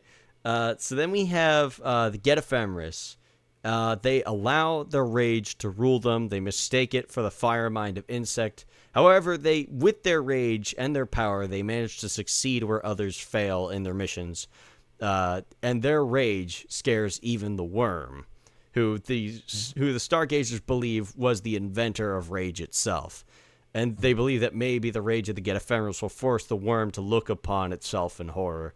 However, the Get Ephemeris are still brutally violent and endanger every soul with their wars. And yes, they do. Because, they like to kill things. That's their job. It's the Get Ephemeris. In second edition, there's a Twitter copy pasta in the second edition book on page 55, where it's Stargazer saying, "Yeah, I met a Get, and he was an asshole, and he said Europeans were better than Asians, and he said Europeans were better than Asians, and I fought him, and I kicked his ass, and I humbled him, and I told him about the Stargazers and how the Stargazers were better. All right, I fought racism by being racist." What page was this? Page 55. No, this is in the tribe book. Ah, damn it. Okay, I was excited to see this in my book. But it's a Stargazer saying I fought Eurocentrism with Asian centrism. Yeah, basically, but no. Yeah. I mean, I don't think anything hits as hard as a Get. No, I'm pretty sure this guy's bullshitting too, because if you go 1v1 with the Get Ephemeris, you lose. Every time you lose. Unless you're a Wendigo. Yeah, but the Wendigo had magic at the same time, though. True, but it allowed them to stand toe-to-toe with them. So. Exactly. All right, so then we have the Glass Walkers. They're interested with the Glasswalkers because the Glasswalkers are so close to the Weaver, yet so little corrupted by its lies. It's either that the Weaver doesn't see a threat in the Glasswalkers, or that the Glasswalkers spin enough webs on their own to the fact where the Weaver just ignores them. However, they believe that that is a power the Garrow could use. If they could learn without succumbing to their ego-driven ways, then it would be perfect. However, they need to be aware of their methods. They don't think they corrupt, but they aren't certain that they're exactly pure with Gaia either. So, In second edition, they regard the Glasswalkers as a Trojan horse, where they say because we've allowed them to grow in such size, it's going to bring about the apocalypse by the Weaver instead of the Worm. well, And you it's still guys should have been possible. looking at the Glasswalkers the entire time. Yes, and then when they make Spider their totem in 5th edition, like, you're already in endgame scenario, but given how 5th edition was written, I don't think they realized what they were doing when they did that. Given that they forgot who Spider was. Yes. Yes. Red Talons. They find them the saddest of the Garrow next to the Midas. They are abundant fire and are perverted by rage. When instinct becomes raw, hungry hair for their oppressors, there's nothing they can do to help them. The Stargazers, again, give up on helping their fellow werewolves. They think, okay, they're so angry that they just want to blow up the planet. Don't even bother. This is where I gotta get mad. This is the same as AOC telling me that she feels bad for the poor and that she was poor too. When no, she was born in a villa, and she still has all this money. Stargazers, you motherfuckers, you have wolves, natural wolves, in your territory. Share those with the Red Talons if you feel such pity for them. Nah, it's too much effort. No, I can't give you my money. I can't split with my own money and help somebody else out. This is my money. I earned it myself. You just want me to starve, don't you? You just want me to starve. There it is. Oh, My one source of nutrition. Now I'll starve. oh, by the way, eat the rich. Eat the rich, just not me. It's like, as a guy who simps for the Red Talons, I can tell the Stargazers, you can eat a dick with that one. and I feel like both of us have been telling the Stargazer, or talking a whole bunch of shit about the Stargazers. Like, Yeah, they've got some they were neat stuff, but at the same time, it's like they're just utterly fucking useless. You're turning around on the Shadow Lords and turning against the Stars. You glitched out heavy. What's up? We're turning towards the Shadow Lords and against the Stargazers. Yeah, and I never thought I did that. Okay, so speaking of the Shadow Lords, cunning and deadly, beware of them. They are the most ego-driven Garrow out there. All their customs are designed to exalt the ego at the cost of their followers' lives, which is true. They give themselves to illusion, naming themselves the shadow of a shadow. In short, who let this man into the party, and why are they not Demon the Fallen already? Is basically what the Stargazers have to say about them. It's like, the Stargazers think the Shadow Lords are just evil. They hate them. And of course they would say that because China and Russia for years and years did not get along. Yes. It's a different story now, but... Yes, it is. Okay, and then the Silent Striders. Much like themselves, they walk alone and seek wisdom. However, they're not driven by search of enlightenment like the Stargazers are. They're driven by the Sethite curse. Some believe that their ancestors have departed for good, but the Stargazers believe that the Silent Striders themselves are reincarnates of their ancestors, and that some terrible deed in the past calls to them to retread old paths over many lives, and they pray for their karmic debt to be paid so they can finally be free. And I honestly, as somebody who loves the Silent Striders, I'm glad they finally, like, I'm glad they have somebody in their corner. Like, the Silent Striders feel good about if I remember correctly, we're all right with the Stargazers as well. Even if they did think they were useless, they found their knowledge invaluable. Granted that the analogy I'm going to use is kind of weird. It's the same as Popeye going in to fight Bluto. And the guy that Popeye's got as his backup is Wimpy J. Wimbledon. Yeah, basically. Yeah, not that good of a friend, but at least you have one. Yeah, It's better than basically. nothing. I will gladly pay you Tuesday for some gnosis today. It's Okay. we wish we had the Crota back. Yeah. Uh, every Yeah, it's every sad. time I look at you, Stargazer, I wish you were Groton. Everywhere we go, we see his face, and it's just the Croatan. Oh, shit. Okay, and then we got the Silver Fangs. Fuck these guys. They again Mm. suffer from ego. Their traditions discourage. They again suffer from ego, but their traditions discourage it. They teach that Fangs must serve all Garo by leading them, and their legends stress sacrifices as much as benefits of being leaders. But so few of the Silver Fangs heed their ancestors' wisdom. They squander it on a heritage, they squander their heritage on petty dominance with their rivals, and just turning people to serve them rather than fighting the worm and the weaver as they should.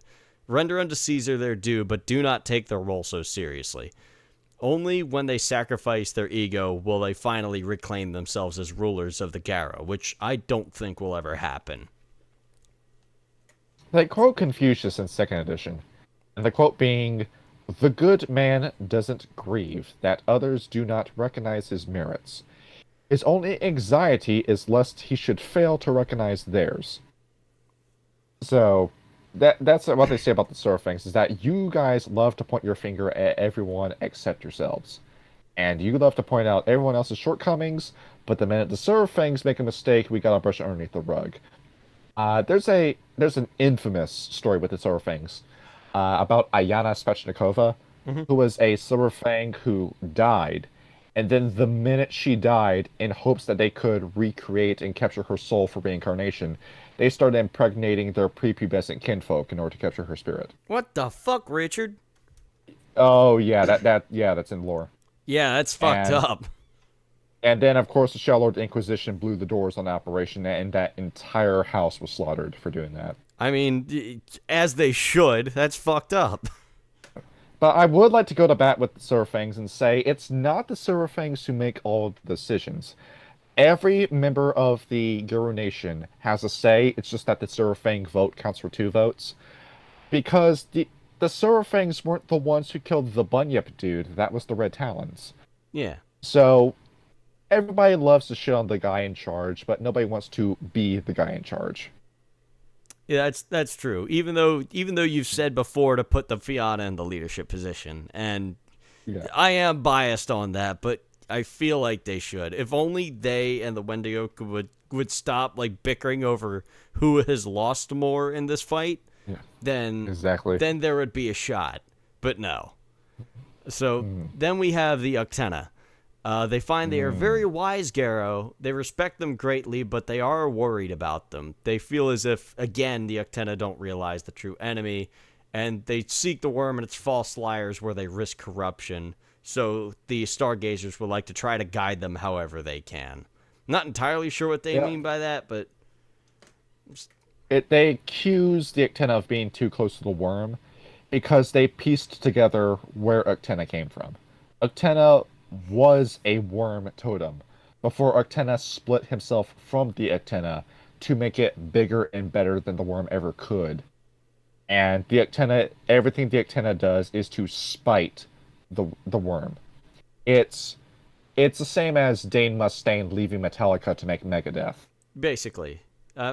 Or in a local example, it's like how the Stargazers feel about the Glasswalkers. Like, how are they so close and not corrupted?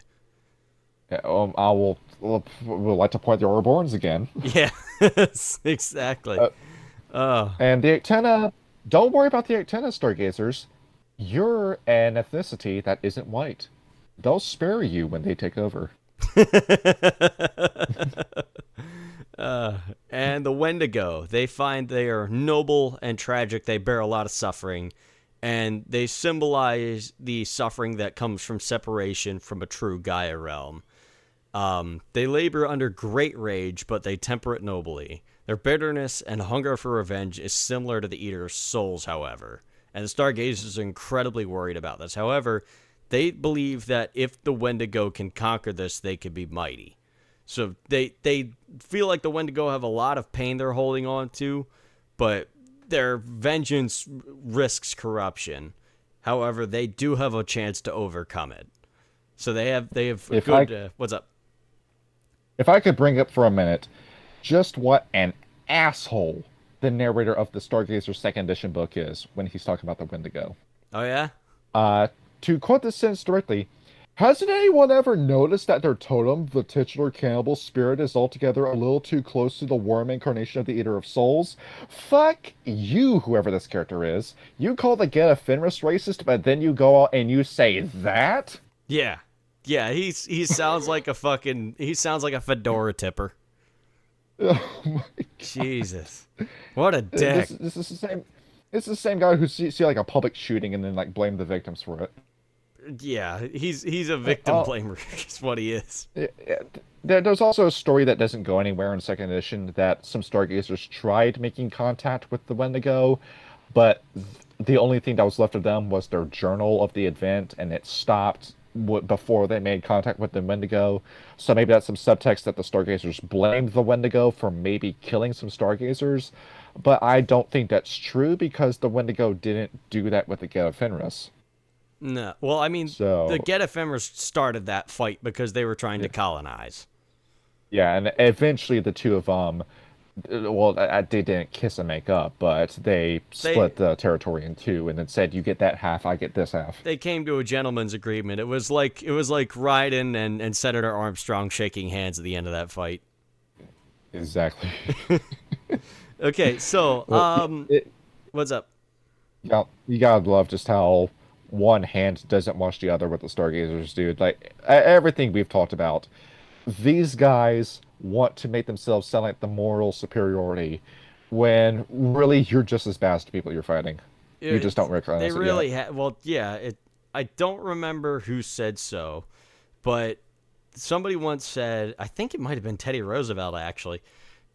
The best thing you can do is the right thing. The second best thing you can do is the wrong thing. The worst thing you can do is nothing at all. And the Stargazers are proof of that. It's like the worst thing they have done is absolutely nothing.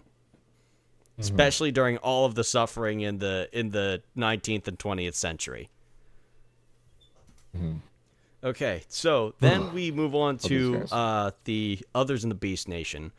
The Stargazers love the hell out of every other shifter breed. The Gural were their original mentors. The Koraks were their early guides into the Umbra. The Bastet were their counselors on spiritual matters, and the Makole shared their memories with them. They owe so much to the other members of the Beast Nation, which is why they consider themselves part of the Beast Nation now, I imagine. Yeah, And they also are so, the one group that considers the Ratkin to be a friend. yes, yes, indeed. I'm not so sure the Ratkin feel the same about The that. Reckon don't like anybody. They like the Bone Gnawers because of their totem, and that's it. Yep, that's true. Okay, moving on. We also have vampires. Hell creatures. They are trapped here making hell of the nighttime world when they should be dead and in hell. They are hungry ghosts that cannot get enough of life, so they take it from others. And you shouldn't pity them, pity who is near to them. But their immortality means that they are awakened and they can search for enlightenment. And if they ask for your help, consider it, but be incredibly careful because of the number of disciplines that can be used in order to sway your mind. And a lot of the gifts and or a lot of the rights gifts and rights serve as a way to keep you from corruption. I will go over one of those later on. Hmm. However, if you fall into one of their traps, prepare to end your life before serving them. So be More incredibly careful when trying to help a vampire. more familiar with the Kuei Jin than they are with the Canites, because there's not a single. When I say Canite, that's the playable vampires in Vampire the Masquerade. Right. If I wasn't being clear about that, they are way more familiar with the Kuei Jin. So when they say vampires, they're referring to the Kuei Jin because for most of them, that's the only vampire they know. And they do mention that they went to, one of them went to Los Angeles and saw that there was one that looked like it was of major decay, disease, deformity. He's talking about a Nosferatu, he just doesn't know it. Mm-hmm. So they are experts when it comes to the Kuei Jin, but don't expect them to be experts when it comes to fighting any other vampire clan. Yeah. And with the Kuei Jin, it really is a grab bag because a Kuei Jin can be anything. Given how Kindred of the East plays, you have 5 different mana bars they're going off of, and each one is connected to a vast array of different powers you have. With a Kuei Jin, as tricky as they can be, that is something you can get out of a Stargazer because you don't know what to expect when you fight a Kuei Jin. Mm-hmm. I mean, granted, we met one in our vampire campaign, and he was very cordial because he sold us a car. It was a resplendent crane. Those are the good ones, and those are the only ones you can negotiate with. I'm glad we ran into that one. Okay, next we have mages. They believe that mages are the wisest of the Awakens and proof that not all humans are corrupt. However, they are a great example of how hubris can bind the soul. Many serve the Weaver but do not realize it, and they serve only to weave stronger webs for the Weavers. So beware of them. However, if you are to seek out a mage, seek out Dream Speakers or the Akashic Brotherhood. They have traded centuries of wisdom with the Akashic Brotherhood. They have they are friends with some mages, but at the same time they realized it was a mistake becoming too close to them because mages start asking for stuff. And what a mage really wants is a cairn. It is a myth that the Guru are the only ones, or the changing breeds are the only ones who can step sideways. A mage can do that. A mage has to use magic to do so, but he can go into the Umbra. And they want the cairns so they can do that easily. So there's a story in second edition about how they just invited a mage over one day and then woke up to them being invaded by mages and then cuffed and kicked out of the cairn. Yeah, so be very, very wary about mages. It's very different. It's a great ally to have, but you need to keep them at arm's length. Mm-hmm. Exactly. Next, we have wraiths. So, ego and attachment has made them unable to be reborn because of their irrational desires and the worldly possessions and attachments they cling to. The death of the body for them is far from the end of misery, and they are cursed to relive their mistakes that they made in life. Treat them not with condescension, but with compassion. Basically, be nice to them, help them reach enlightenment if you can. So, pretty simple. I also there. feel What's up? great pity for them because the Yama Kings, those 10 demon kings that run Asia, the Wraith is an indirect pawn of the Yama Kings if you're a Wraith in Asia. And they can't feel anything but sympathy for them because you're a puppet, you just don't know it when you're a Wraith. Yep. So, and then finally we have the Changelings. They come from the true Gaia realm. They are living dreams, but they really don't understand them all that much. All they know is that they need to protect the Changelings from the Weaver at all costs. But then again, evidently they don't got 2 buffalo nickels to rub together, so that's all they're going to cost. Mm-hmm. And that another is thing you all should of the have been relations. another little Fianna thing you should have been doing. Some fairies can get wild looking in Asia. I mean, after all, you know how much I love the Tanuki. That's a playable changeling if you play a changeling dreaming in Asia. And Nozumi comes back when? yeah, and not that much about them. And well, it's mainly because White Wolf was going bankrupt around the time, but I can't imagine they have any more territory than the Stargazers do. No, probably not. Yep. And they also talk about Demon the Fallen Demons. I think I missed that shit. I knew I forgot something. There was something they talk about. They talk about being in Philadelphia's Chinatown. And they went around and they saw that there was someone who smelled vomit and rotten garlic, and there was a woman lying on her belly, pinned down, her face pressed to a murky, oily puddle, and atop her was something vaguely human. It looked like a Corex, but it wasn't a Corex. Its jaw was oversized, its eyes were snake-like, its fangs were needle-like, and it was telling the woman, "Now do you believe me?" And it became very clear as to what they were. That was a demon. And Demon the Fallen Demons, forget the worm, forget the Weaver. Because of the, I think we said this before, because of the Baali, demons are here, and they're here now. You gotta solve something about them. And the Stargazers are very well aware of demons. And no, it's not just the Judeo-Christian interpretation. It's every nation's, every culture's, every people's interpretations of demons that are walking the earth. These are beings that can and will destroy the earth. And the Stargazers are the one group who knows about them. And once again, they're doing nothing about it. Yep. Although we did say earlier in the lore that the rest of the Garrow didn't really listen to them all that much either. They do have a camp that's entirely dedicated to demon hunting, but I can't imagine they're making that much progress. No. Especially since, again, they can't fucking kill them. Nope. So, yeah. You just have to exercise it, and that's it. You just have to slap them with spirit tags. Yep. Basically. And leave them in the bottom of a mountain for all eternity. Yep. Let's do gifts, and then totems, and then rituals. All right, sounds good. So, gifts, I got these straight out the book because, again, Wormfo, fix your fucking man-in-the-middle link. It's going to get somebody's computer bricked. Okay, so moving on. So, I picked 3 of my favorites that I was reading.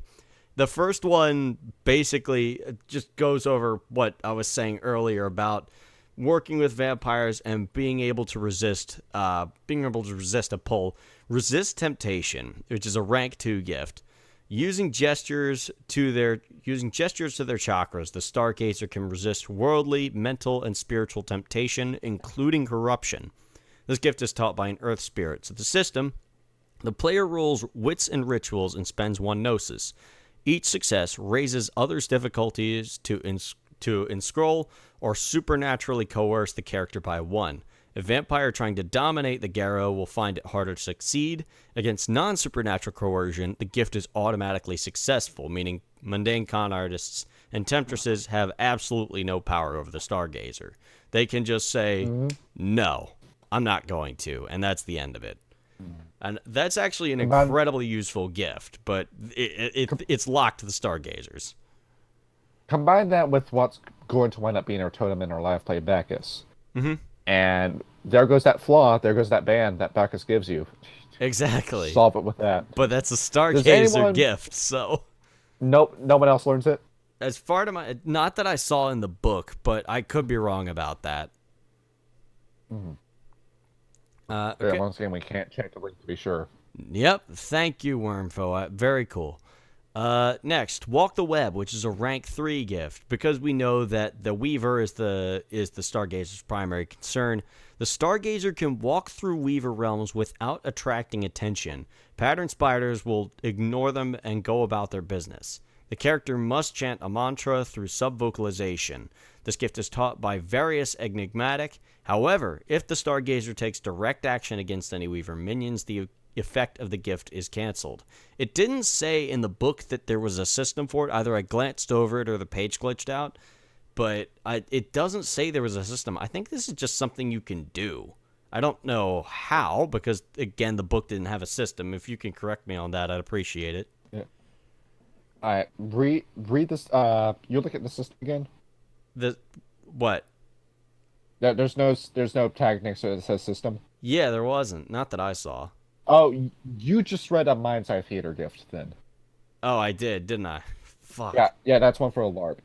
Oh, okay. So they weren't really clear about that in the book, so I guess Manipura is... Well, actually, no. Manipura has a system in it. Yeah. All right, well, let's read the system. So, rank 2.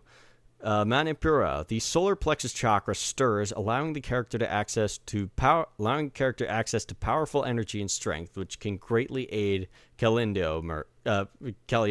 maneuvers. System: the player rolls stamina and rituals. Each success adds 1 to the character's strength for the purposes of resisting grapples or initiating holds, but not for lifting objects or causing damage. This lasts for 1 scene. Like we said, the Stargazers don't kill, but they have a martial art to incapacitate enemies. If you know you're going into a fight, you can use this rank or use this gift to activate this and give yourself a little bit of extra oomph when you're trying to subdue an enemy. Although if you wind up with, a pack of completely random people, they're probably going to just kill him anyway. I had a trouble like picking gifts because a lot of them seem to do the same things. However, rights I had a lot easier time with.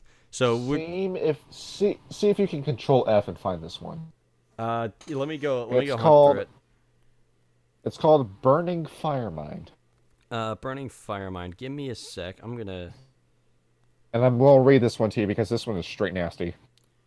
That's Limbo, Merit, Shifting Maneuvers. That's Let me rights. read as you look.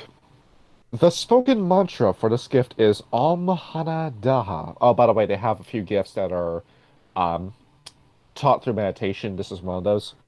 So It signifies the burning, fiery nature of anger and wrath, and relates directly to the worm's usage of rage. Rage, like fire, is an uncontrollable, all-consuming entity. It cannot be unleashed or tamed, and can leave much damage in its wake. The Stargazers, as a rule, are not opposed to using rage, but they understand it can run rampant, and unmitigated rage is a terrible weapon to behold. The gift allows the Stargazers to punish other Guru for attempting to access this unmanageable source of power needlessly. And the opponent of the Stargazer feels the anger literally sear their flesh. This gift is taught by a fire spirit. The player rolls manipulation plus primal urge difficulty 6 and spends 1 point of rage. This gift remains active for 2 turns per success roll. Any Guru within 10 yards of the Stargazer who spends rage takes an automatic, unsoakable level of lethal damage per rage point spent. If the roll to use this gift botches, the Stargazer loses all of her temporary rage points. holy shit. You want to shut down a gift and risk you use this. What hang on, what page is that on? Granted, no, this is in the tribe book. Oh, I've got the try Yeah, book up in my phone. What page was it? uh, page 69. Page 69. Okay. Granted, a gift fairness can still cave your face in with one punch, but Yep. Actually, wait. yeah, What edition of the book did you send me? second, I sent you first edition. Are you sure? Because I'm trying to find out how far this page goes, but it doesn't go past. Hang on. I I don't know. think I sent you first edition, dude. And Yeah, do page you want me to 55. Yeah, it ends at Wild Sage. Oh yeah, Yeah. yeah. So I'm looking at stuff you can't see. Yeah. So that's why Uh, my research is incomplete for gifts is because uh, my fucking book was incomplete and the wiki that I usually use for research is currently under attack. So there's nothing I can uh, do about that. well, I can read you the Big Daddy gift if you want that. Go right ahead. This is another mantra gift. This is one learned from meditation. Platform of the 12 Ministers. This is level 6, by the way. Very few people know how to use this one. The spoken mantra for the gift is Om Kala Rim Sa Kala Rim Ha Kala Rim. The gift allows a stargazer to attain true spiritual balance for a single moment. In that moment, all extreme desires and impure emotions are blasted away by an unmitigated blast of the self.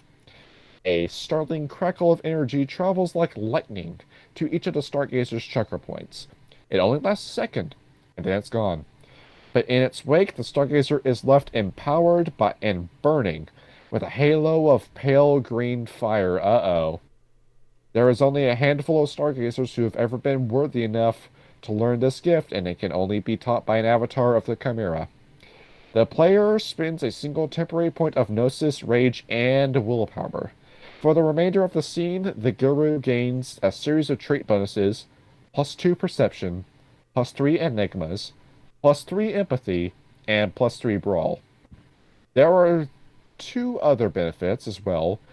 First, any Guru standing within 10 feet of the Stargazer using this gift finds that all of their temporary Gnosis is suddenly refilled. And also, the gift burns out any corruption that was contained within a werewolf grasping. What the fuck is the sentence? It burns away corruption.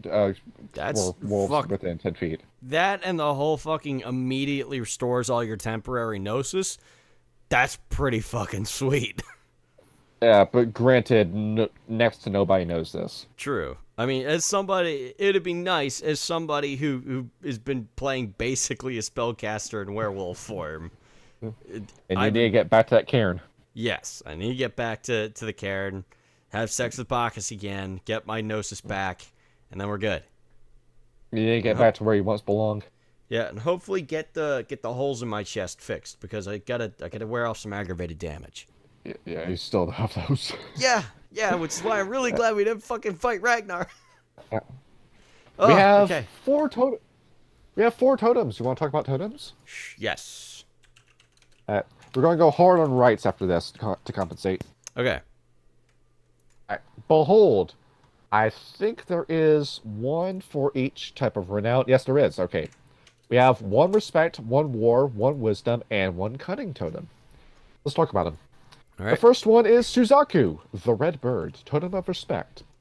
Suzaku was one of the first birds who claimed allegiance with the Emerald Mother, that's what they call Gaia, and as such was able to take its place of prominence and leadership amongst the other birds.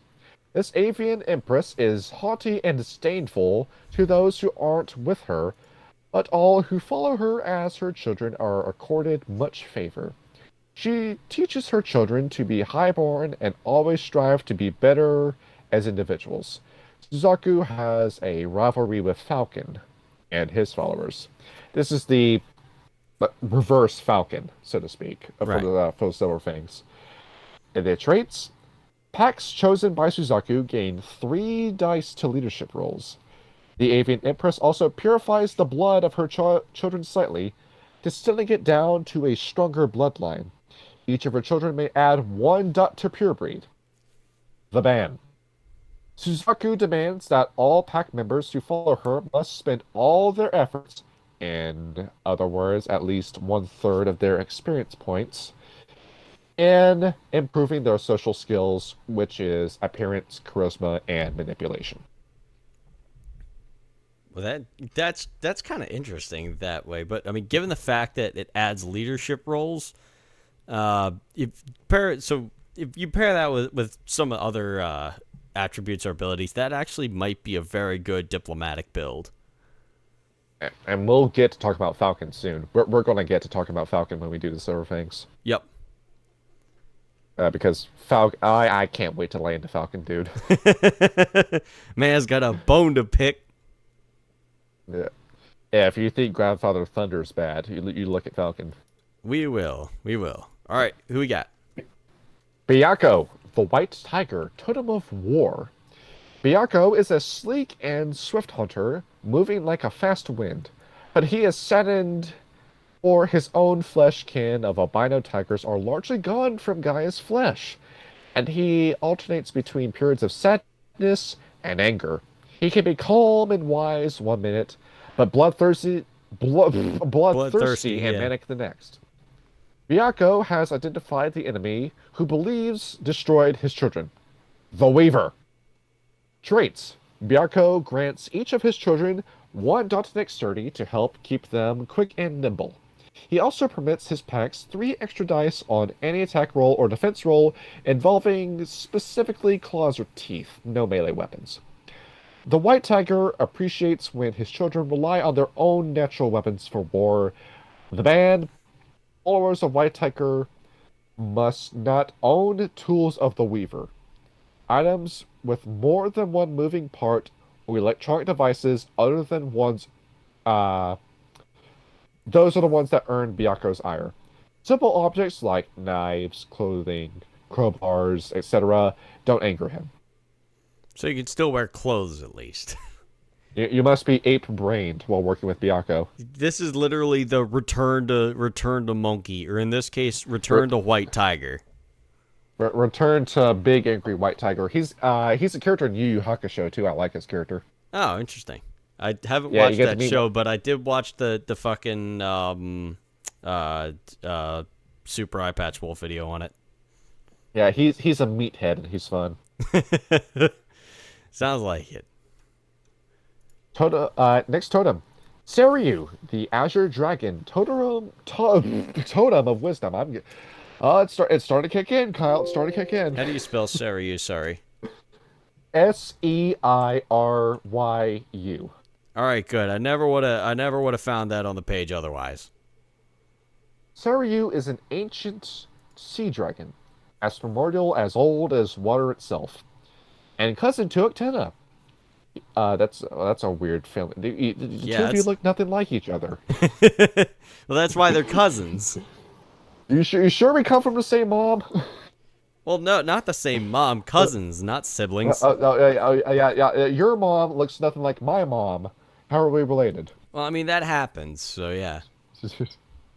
He travels to the deepest dark of the eldest oceans, and from there is able to plumb the depths of lost secrets and the answers to forgotten riddles. Zeryu allows his children to add their permanent Gnosis score to any roll involving enigmas, thus allowing them to unravel the world's most puzzling secrets. He also grants them the ability to breathe underwater, for many elapsed truths can now only be found in the bottomless waters of the world. The ban. Seryu asks that his children bathe twice a day. That's just kind of funny. That's it. I mean, Also, the permanent Gnosis score to rolling involving enigmas is pretty great, as is breathing underwater. I mean, you will be the super detective if you have Seryu as your totem. yes. I feel like some of it's very situational, especially water breathing, but for a band that light especially for a background cost of 8. That's a lot. That is a lot. Yeah, he's expensive as hell. Yes, he is. Goodness gracious. Oh, and note that it doesn't tell you what kind of bath this is, so you could just go to a sink in a gas station, put some soap in your hands, rub your armpits, and then get a wet paper towel, and boom, I'm following your band. It is not that specific, now is it? Oh my goodness. If he gets mad about it, you say, well, you didn't say I could do this. You get a can of Axe body spray, and it's like, it's a bath in a can, like a middle schooler. And you get to smell like Jack Black. Yes. I don't know what he smells And like. now anymore, for the last one. Yes. Genbu, the Black Tortoise, totem of cunning. A wizened old tortoise, as black as obsidian, Genbu is a slow but powerful thinker. He is often mistaken for a totem of wisdom because of his reliance upon thought to solve problems, but he also enjoys using them to outwit his enemies. He is a cunning enemy, ordinarily underestimated, and his elaborate schemes are often bizarre and I fucked that up. Often bizarre. Are often bizarre and unpredictable. The children of Genbu are much the same, seemingly sedentary beings, waiting until the right moment to spring their long-designed traps. Genbu grants each of his children a permanent point in manipulation, where a lot of gifts involving Gnosis use that. That's just very good. Yep. And if even if this carries at attribute 5, so you could have a manipulation of 6. He also grants his followers the power to appear harmless and unworthy of attack. Genbu gives his packs 3 dice for stealth and subterfuge rolls that can only be used when trying to avert attack or other danger. The ban, Black Tortoise asks that his children take pains to think before acting. You gotta think so hard that it hurts. That makes sense. Yeah, he's just a thinker. But I think that's kind of neat, like especially for who the Stargazers are, just as a tribe. I feel like that suits them very well.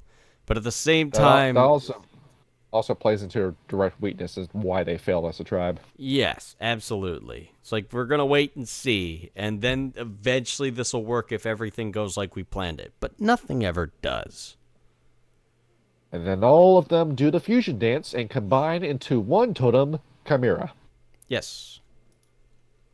Who is very fun reading what Chimera does. Background cost of 7. the patron of the Stargazers, who is technically four different people. Chimera is the personification of Enigma. She, of many faces, invites her pack to find wisdom that each werewolf holds inside himself, beneath layers of puzzles and self-delusion. Individually, Chimera's Geru subtract 2 from the difficulty rolls involving riddles, dream interpretations, or enigmas, and gain 2 points of wisdom renown. They can also disguise themselves as something else within the Umbra with a Gnosis roll difficulty 7. As a pack, Chimera's packs gain 3 dots in enigmas and 1 in perception. Ooh, that's pretty good. And the band, while Chimera requires the pack to seek enlightenment, she does not place any restrictions on how they do so. So basically, you just have to enlighten yourself. You have to. And I also note Path of Enlightenment. Would you like to follow the Zamichi Path of Metamorphosis? Because that's enlightenment. We can just meet us Zamichi right now, and he can start mutating us and turning us into the devil that we were always inside. That does. I feel like that ban has a lot more implications then. Yeah, Stargazers. The smart ones. The smart ones. These are the smart ones. Yeah. See, here I was thinking that, that the friggin' that the Silent Striders would have been the smart ones. I mean, they killed Set. No, you got these assholes. Yeah. I'm the real genius. I know what I'm talking about when it comes to enlightenment. They're the Redditors of the Garo Nation. That's why they left. That really is what they are. Okay. I assume we're moving on to rights then, yes? Let's do the rights. Do the rights. All right, right. So I picked one from each level of right, just to sort of condense it a little bit. The first one I want to talk about is, I just thought it was funny. Tea Ceremony is a level 1 right. I'm going to zoom this in so everybody can read it at home if you'd like. The Stargazer Tea Ceremony is both a social occasion and a meditation practice. It allows a Stargazer to center themselves both through uncomplicated conversation and through the calming simplicity of drinking hot tea. System: the Stargazer must engage in the tea ceremony with at least one other person, but they don't have to be Garo, once a day for an entire lunar cycle. Should the Stargazer do so, they gain an extra die on all rolls involving understanding the motivations and desires of others. If the Garo misses even a single day's ceremony, they need to start a new one during the next lunar cycle. So this is basically a therapy session as a Garo. Is you need to learn what other people want and how to keep them from wanting things. What? Directly ties into Asian culture too, because they take their tea time very seriously in Asia. Yes, it is deeply ingrained within their culture. So I thought that was kind of funny for a gift, or not a gift, for a rite that they do, and also within the context of their heritage. Level 2. This one was pretty freaking neat. Buying back the soul, also called Rite of Laluchilu. That's how I said it. This rite is meant to help a Stargazer track the next incarnation of another of his tribe. Incarnations are important to the Stargazers. When one dies, it's believed that while their spirit may linger for a time, the Emerald Mother returns them quickly to the world to do her work once again. The quandary is then, so why aren't there the same number of Stargazers now as there were in the beginning? The problem is, new Garo aren't being born. The body is like a vessel, and the womb it sits vacant of the ancestral incarnation. But biology is already determined.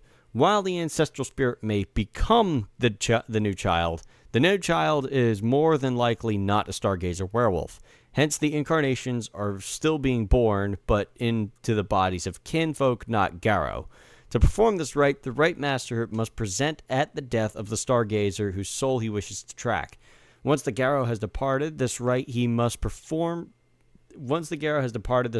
performed within 12 hours, or it will provide no answers. The one performing the rite mixes some of the fallen Garo's blood in a bowl with equal parts milk. The liquid must be stirred by the rite master's own fingers or hands, and a piece of cake or bread must be soaked thoroughly in the mixture. The rite master eats the bread or cake, and when next he sleeps, he will be granted a vision of the newborn meant to house the next incarnation of the dead Stargazer. He will also be given a location, but no name or other pertinent information. Many Garo performing this will then seek out the newborn caught up in this transmigration of souls in the hopes that a kin-fetch spirit will be there and the child will be Garo. System.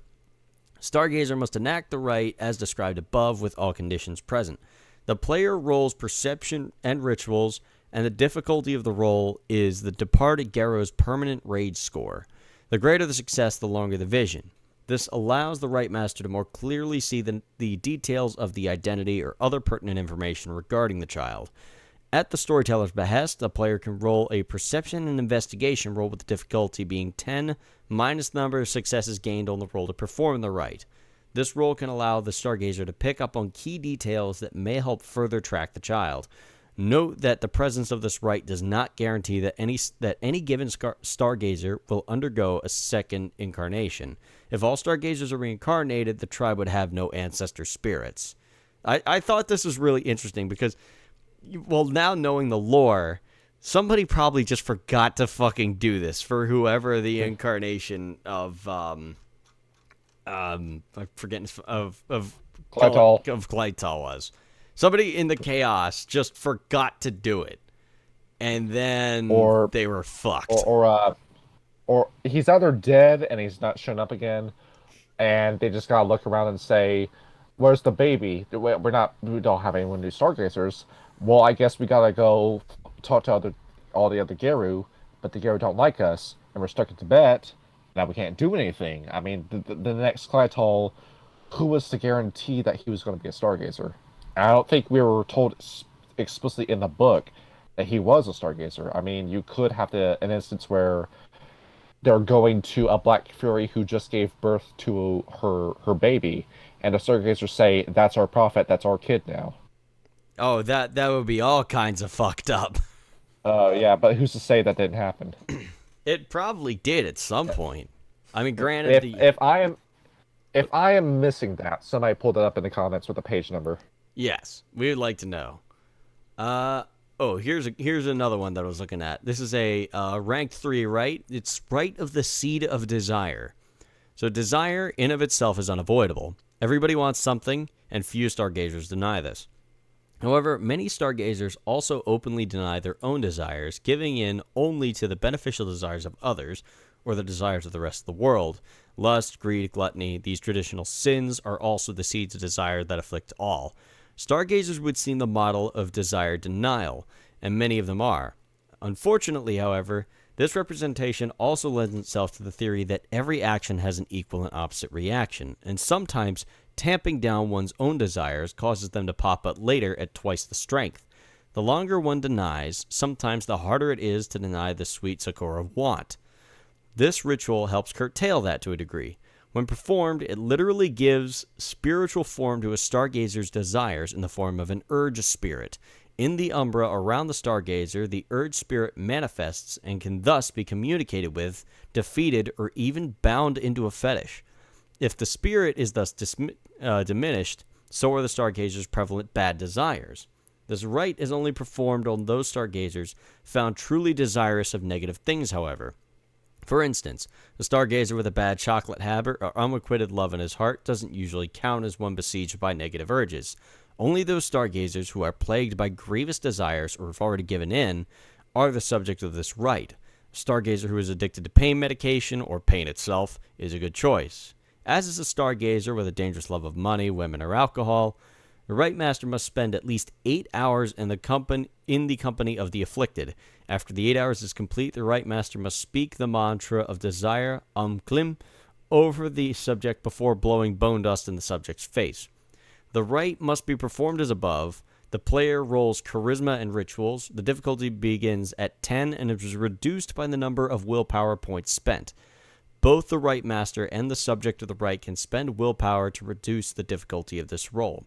The successes achieved determine the temperament and demeanor of the urge spirit that manifests according to the following results.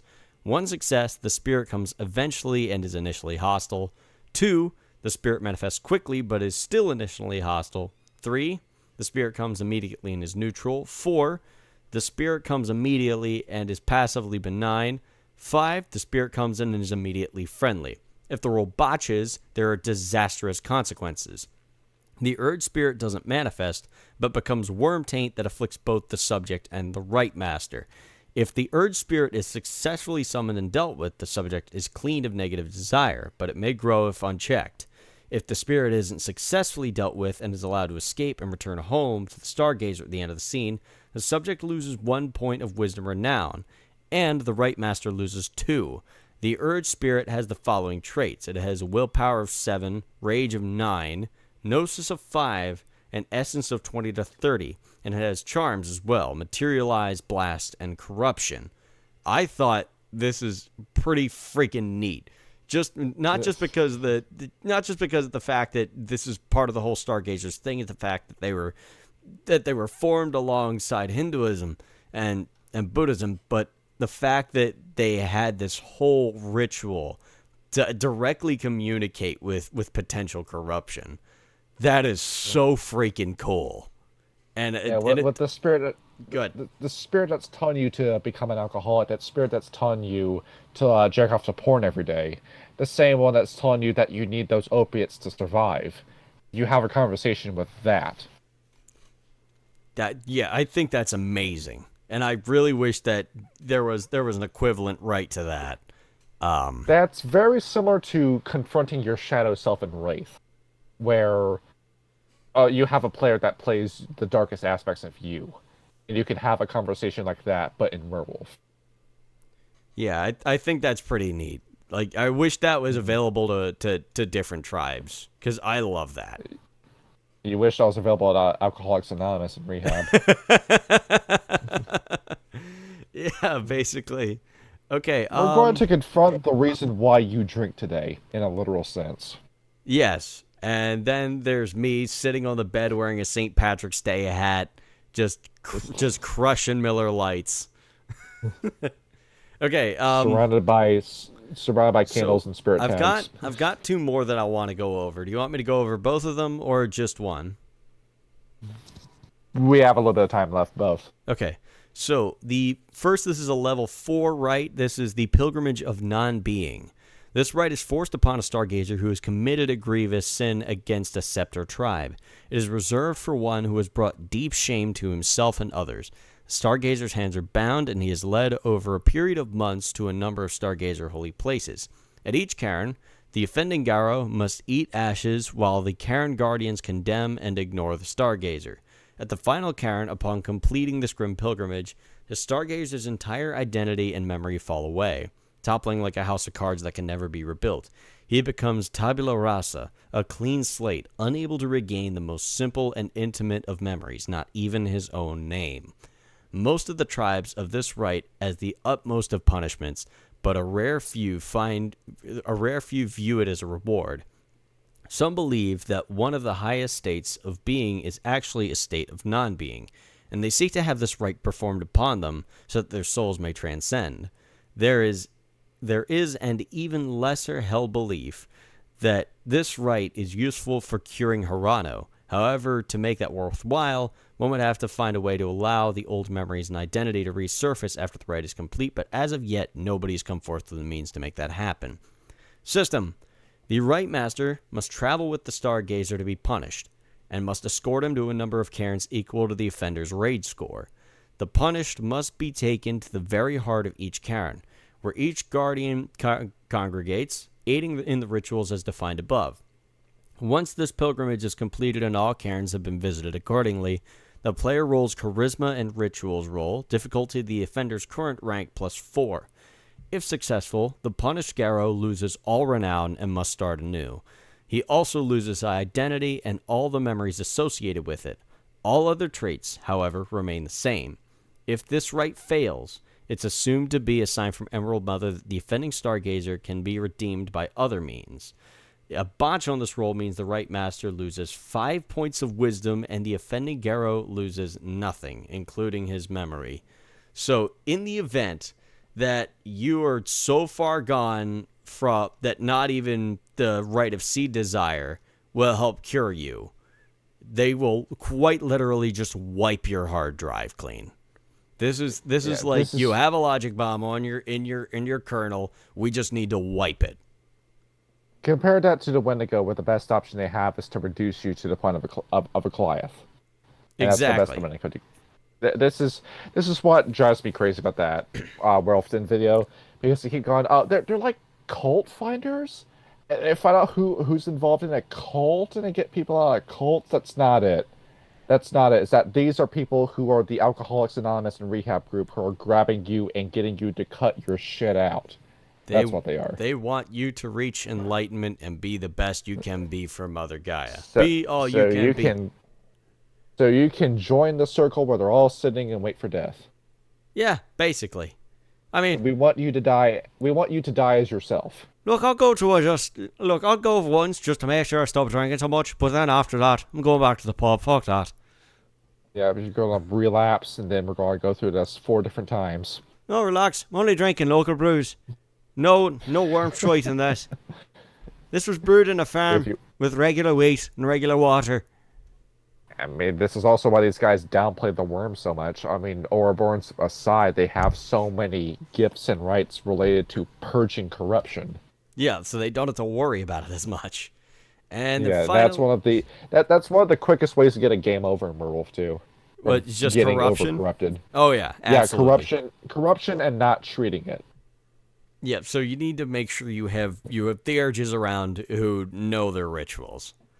Okay. Exactly. And the last one, level 5, Rite of the Beating Heart. These days, Stargazer cairns are particularly vulnerable places. Go figure. There is, however, a rather perilous Stargazer rite that some have learned in case their cairn is threatened and beyond the ability of the Guardians to protect it.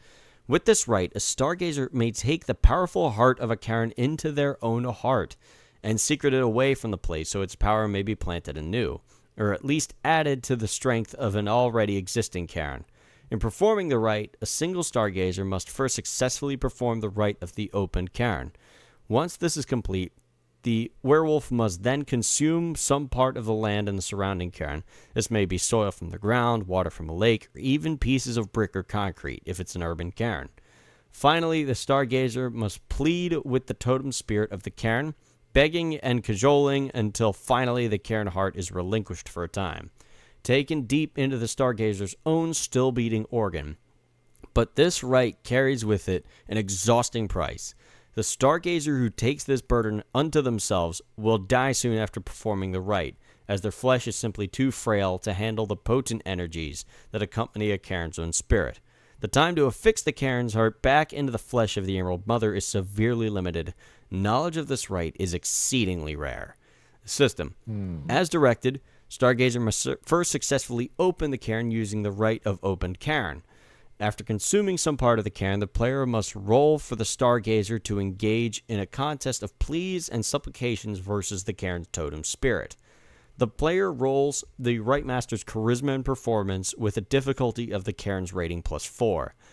Even a single success allows the cairn heart to be carried by the Stargazer, but every success increases the time the Stargazer may carry the cairn with them. One success allows the Stargazer to hold the cairn spirit within for a number of hours equal to 10 minus the cairn's rating. Every success beyond the first on the roll allows for 1 full day to be added onto their time allowed. If the Stargazer attempts to keep the cairn within past this time limit, they take the 1 unsoakable aggravated level of damage per hour until they die. If the Stargazer dies, the cairn dies and cannot be recovered. Dropping the cairn heart into a new location requires that a number of permanent gnosis points be spent equal to the cairn's rating. If the Stargazer does not have the requisite gnosis to spend, they may take 2 aggravated levels per 1 gnosis point missing. They must still spend at least 1 permanent gnosis point in this manner, however, or the cairn is not re-anchored to a new location. At any time during the carrying of the cairn's heart, the Stargazer may simply reject the cairn spirit and eject it from their form without any gnosis expenditure, but this unequivocally destroys the cairn and may never return. It's really interesting that this is their top right. because of how vulnerable they are, because they don't fucking fight. So they quite literally have to sacrifice one of their own to carry the entire power of the cairn with them into a new place where they can set it up. But that I feel like this level 5 would be a whole campaign in of itself. That is a entire right that you would base an entire campaign around. And you Yes. know what they could do with this? What they could do with this? What's that? The pits and hives of the black spirals, just send a stargazer into it while you're attacking, have them pick up the cairn heart and then eject the spirit out of it. And no more pit, no more hive. Yeah, but like we said, So, the Stargazers don't exactly fight now, do they? if these guys had the stones to do what the Croton did, which of course they don't, but if you had the stones, we wouldn't have an issue with the worm now, would we? No, but again, they've got so many different rights for removing corruption that they just don't care about the worm anymore. And they always And point fingers at every other tribe for fighting the wrong enemy. No, the Weaver is still a threat. Or no, the worm is still a threat. It's always going to be a threat. It's going to be a threat forever because you can't erase death from existence. If you were to erase death, you would remove the value from life in doing so, and that would get rid of your need for enlightenment too. And it's the trouble flaw with the Stargazers.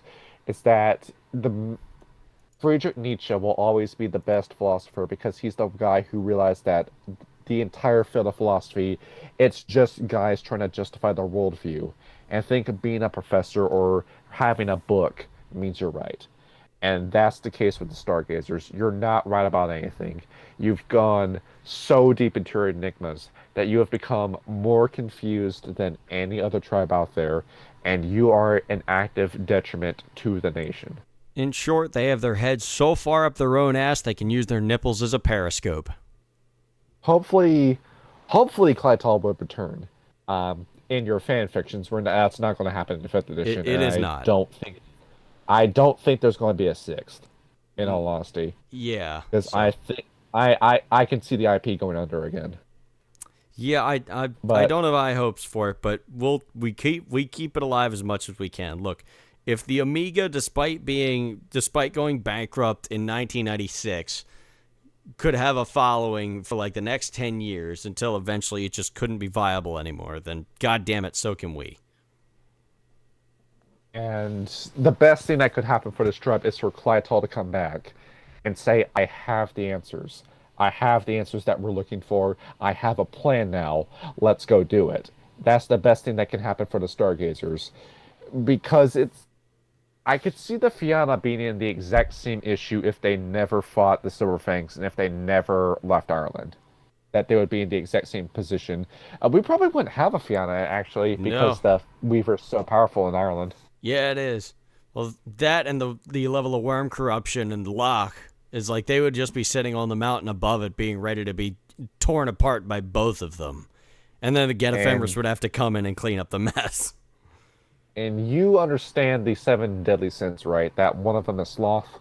Yes. That's not laziness. A lot of people want to interpret that as laziness. That's not what sloth is. Sloth is waste of potential. You could do something, you could do anything, but instead you choose to do nothing, and that's considered to be a deadly sin. The inability to make order out of chaos.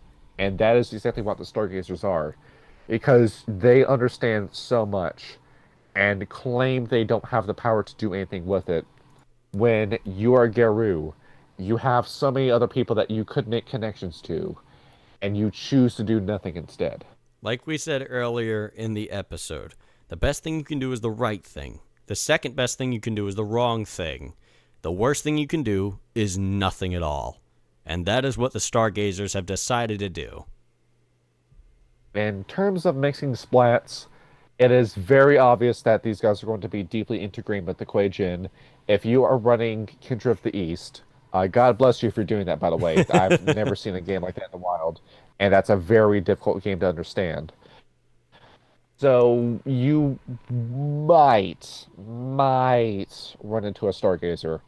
And even then, your GM could say, your storyteller could say that you did run into a Stargazer, but they never went to Kratos form or Lupus form, and it will leave your party guessing as to who that character was, and they'll just keep guessing and don't even reveal it when you get to the end of the game. Just leave them to guess who was the secret werewolf. As for the Canites, you could have some interesting interactions between Stargazers fighting Canites. After all, they don't know what a Nosferatu is, and I I can see them getting along with one clan in particular, the Ravnos, because the Ravnos strongly hate the Quajian, and it's very difficult for wolves and vampires to get on the same memo. Sure, the Shadow Lords and the Camarilla work with each other, but they're not friends. It's an entirely business associate relationship. Yeah, it's very But tenuous.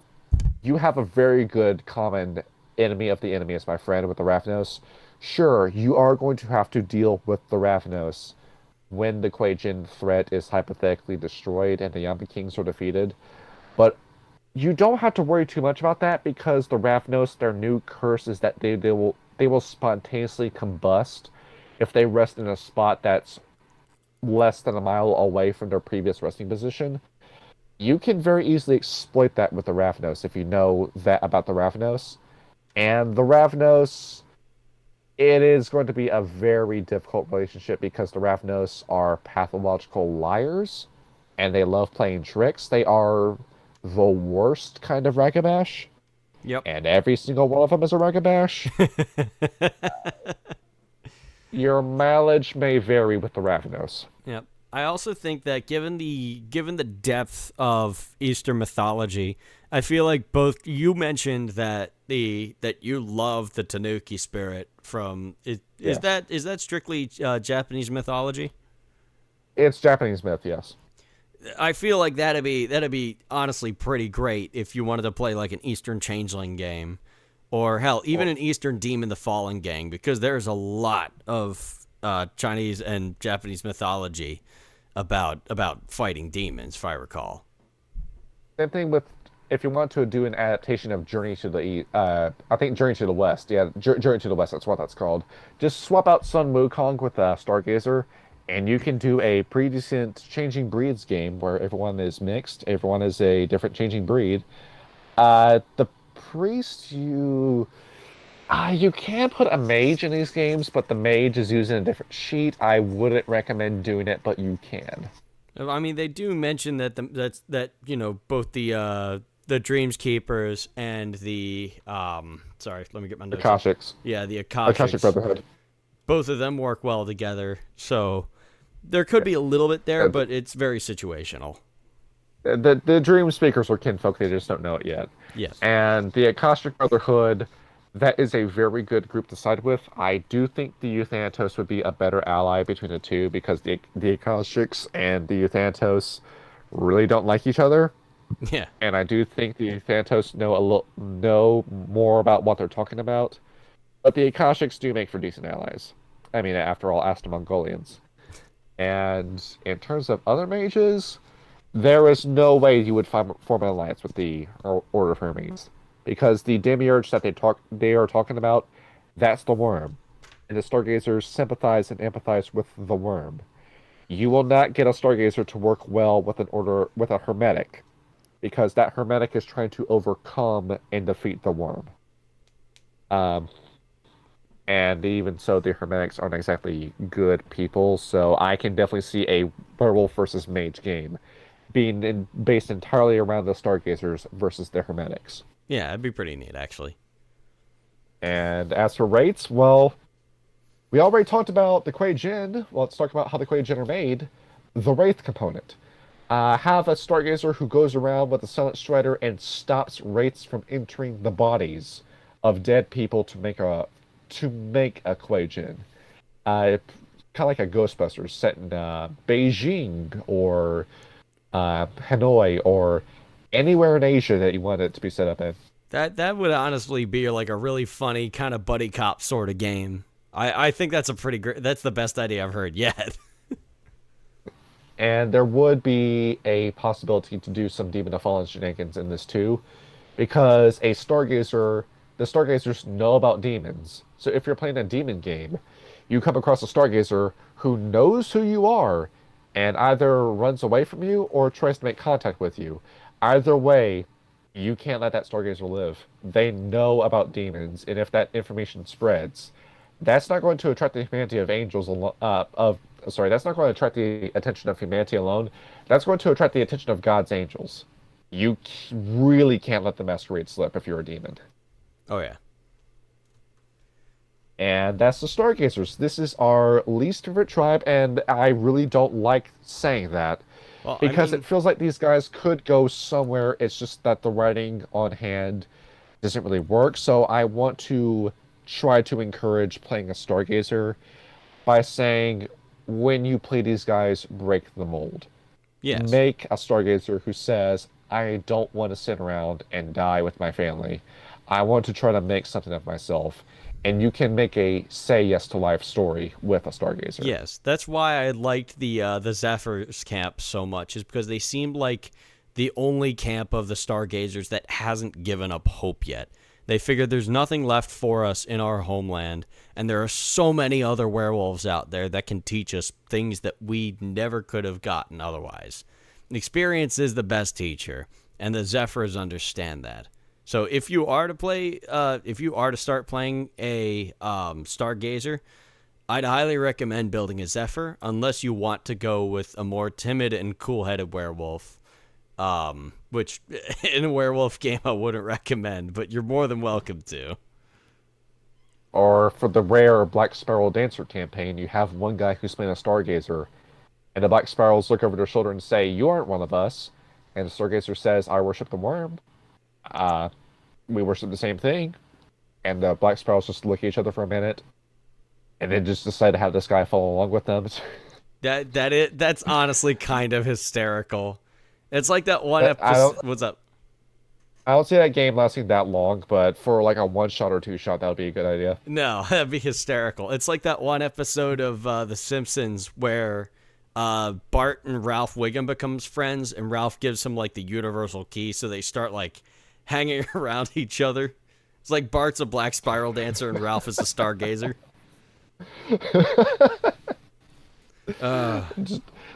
And all the ways you get to excuse the horrible behavior around you. Exactly.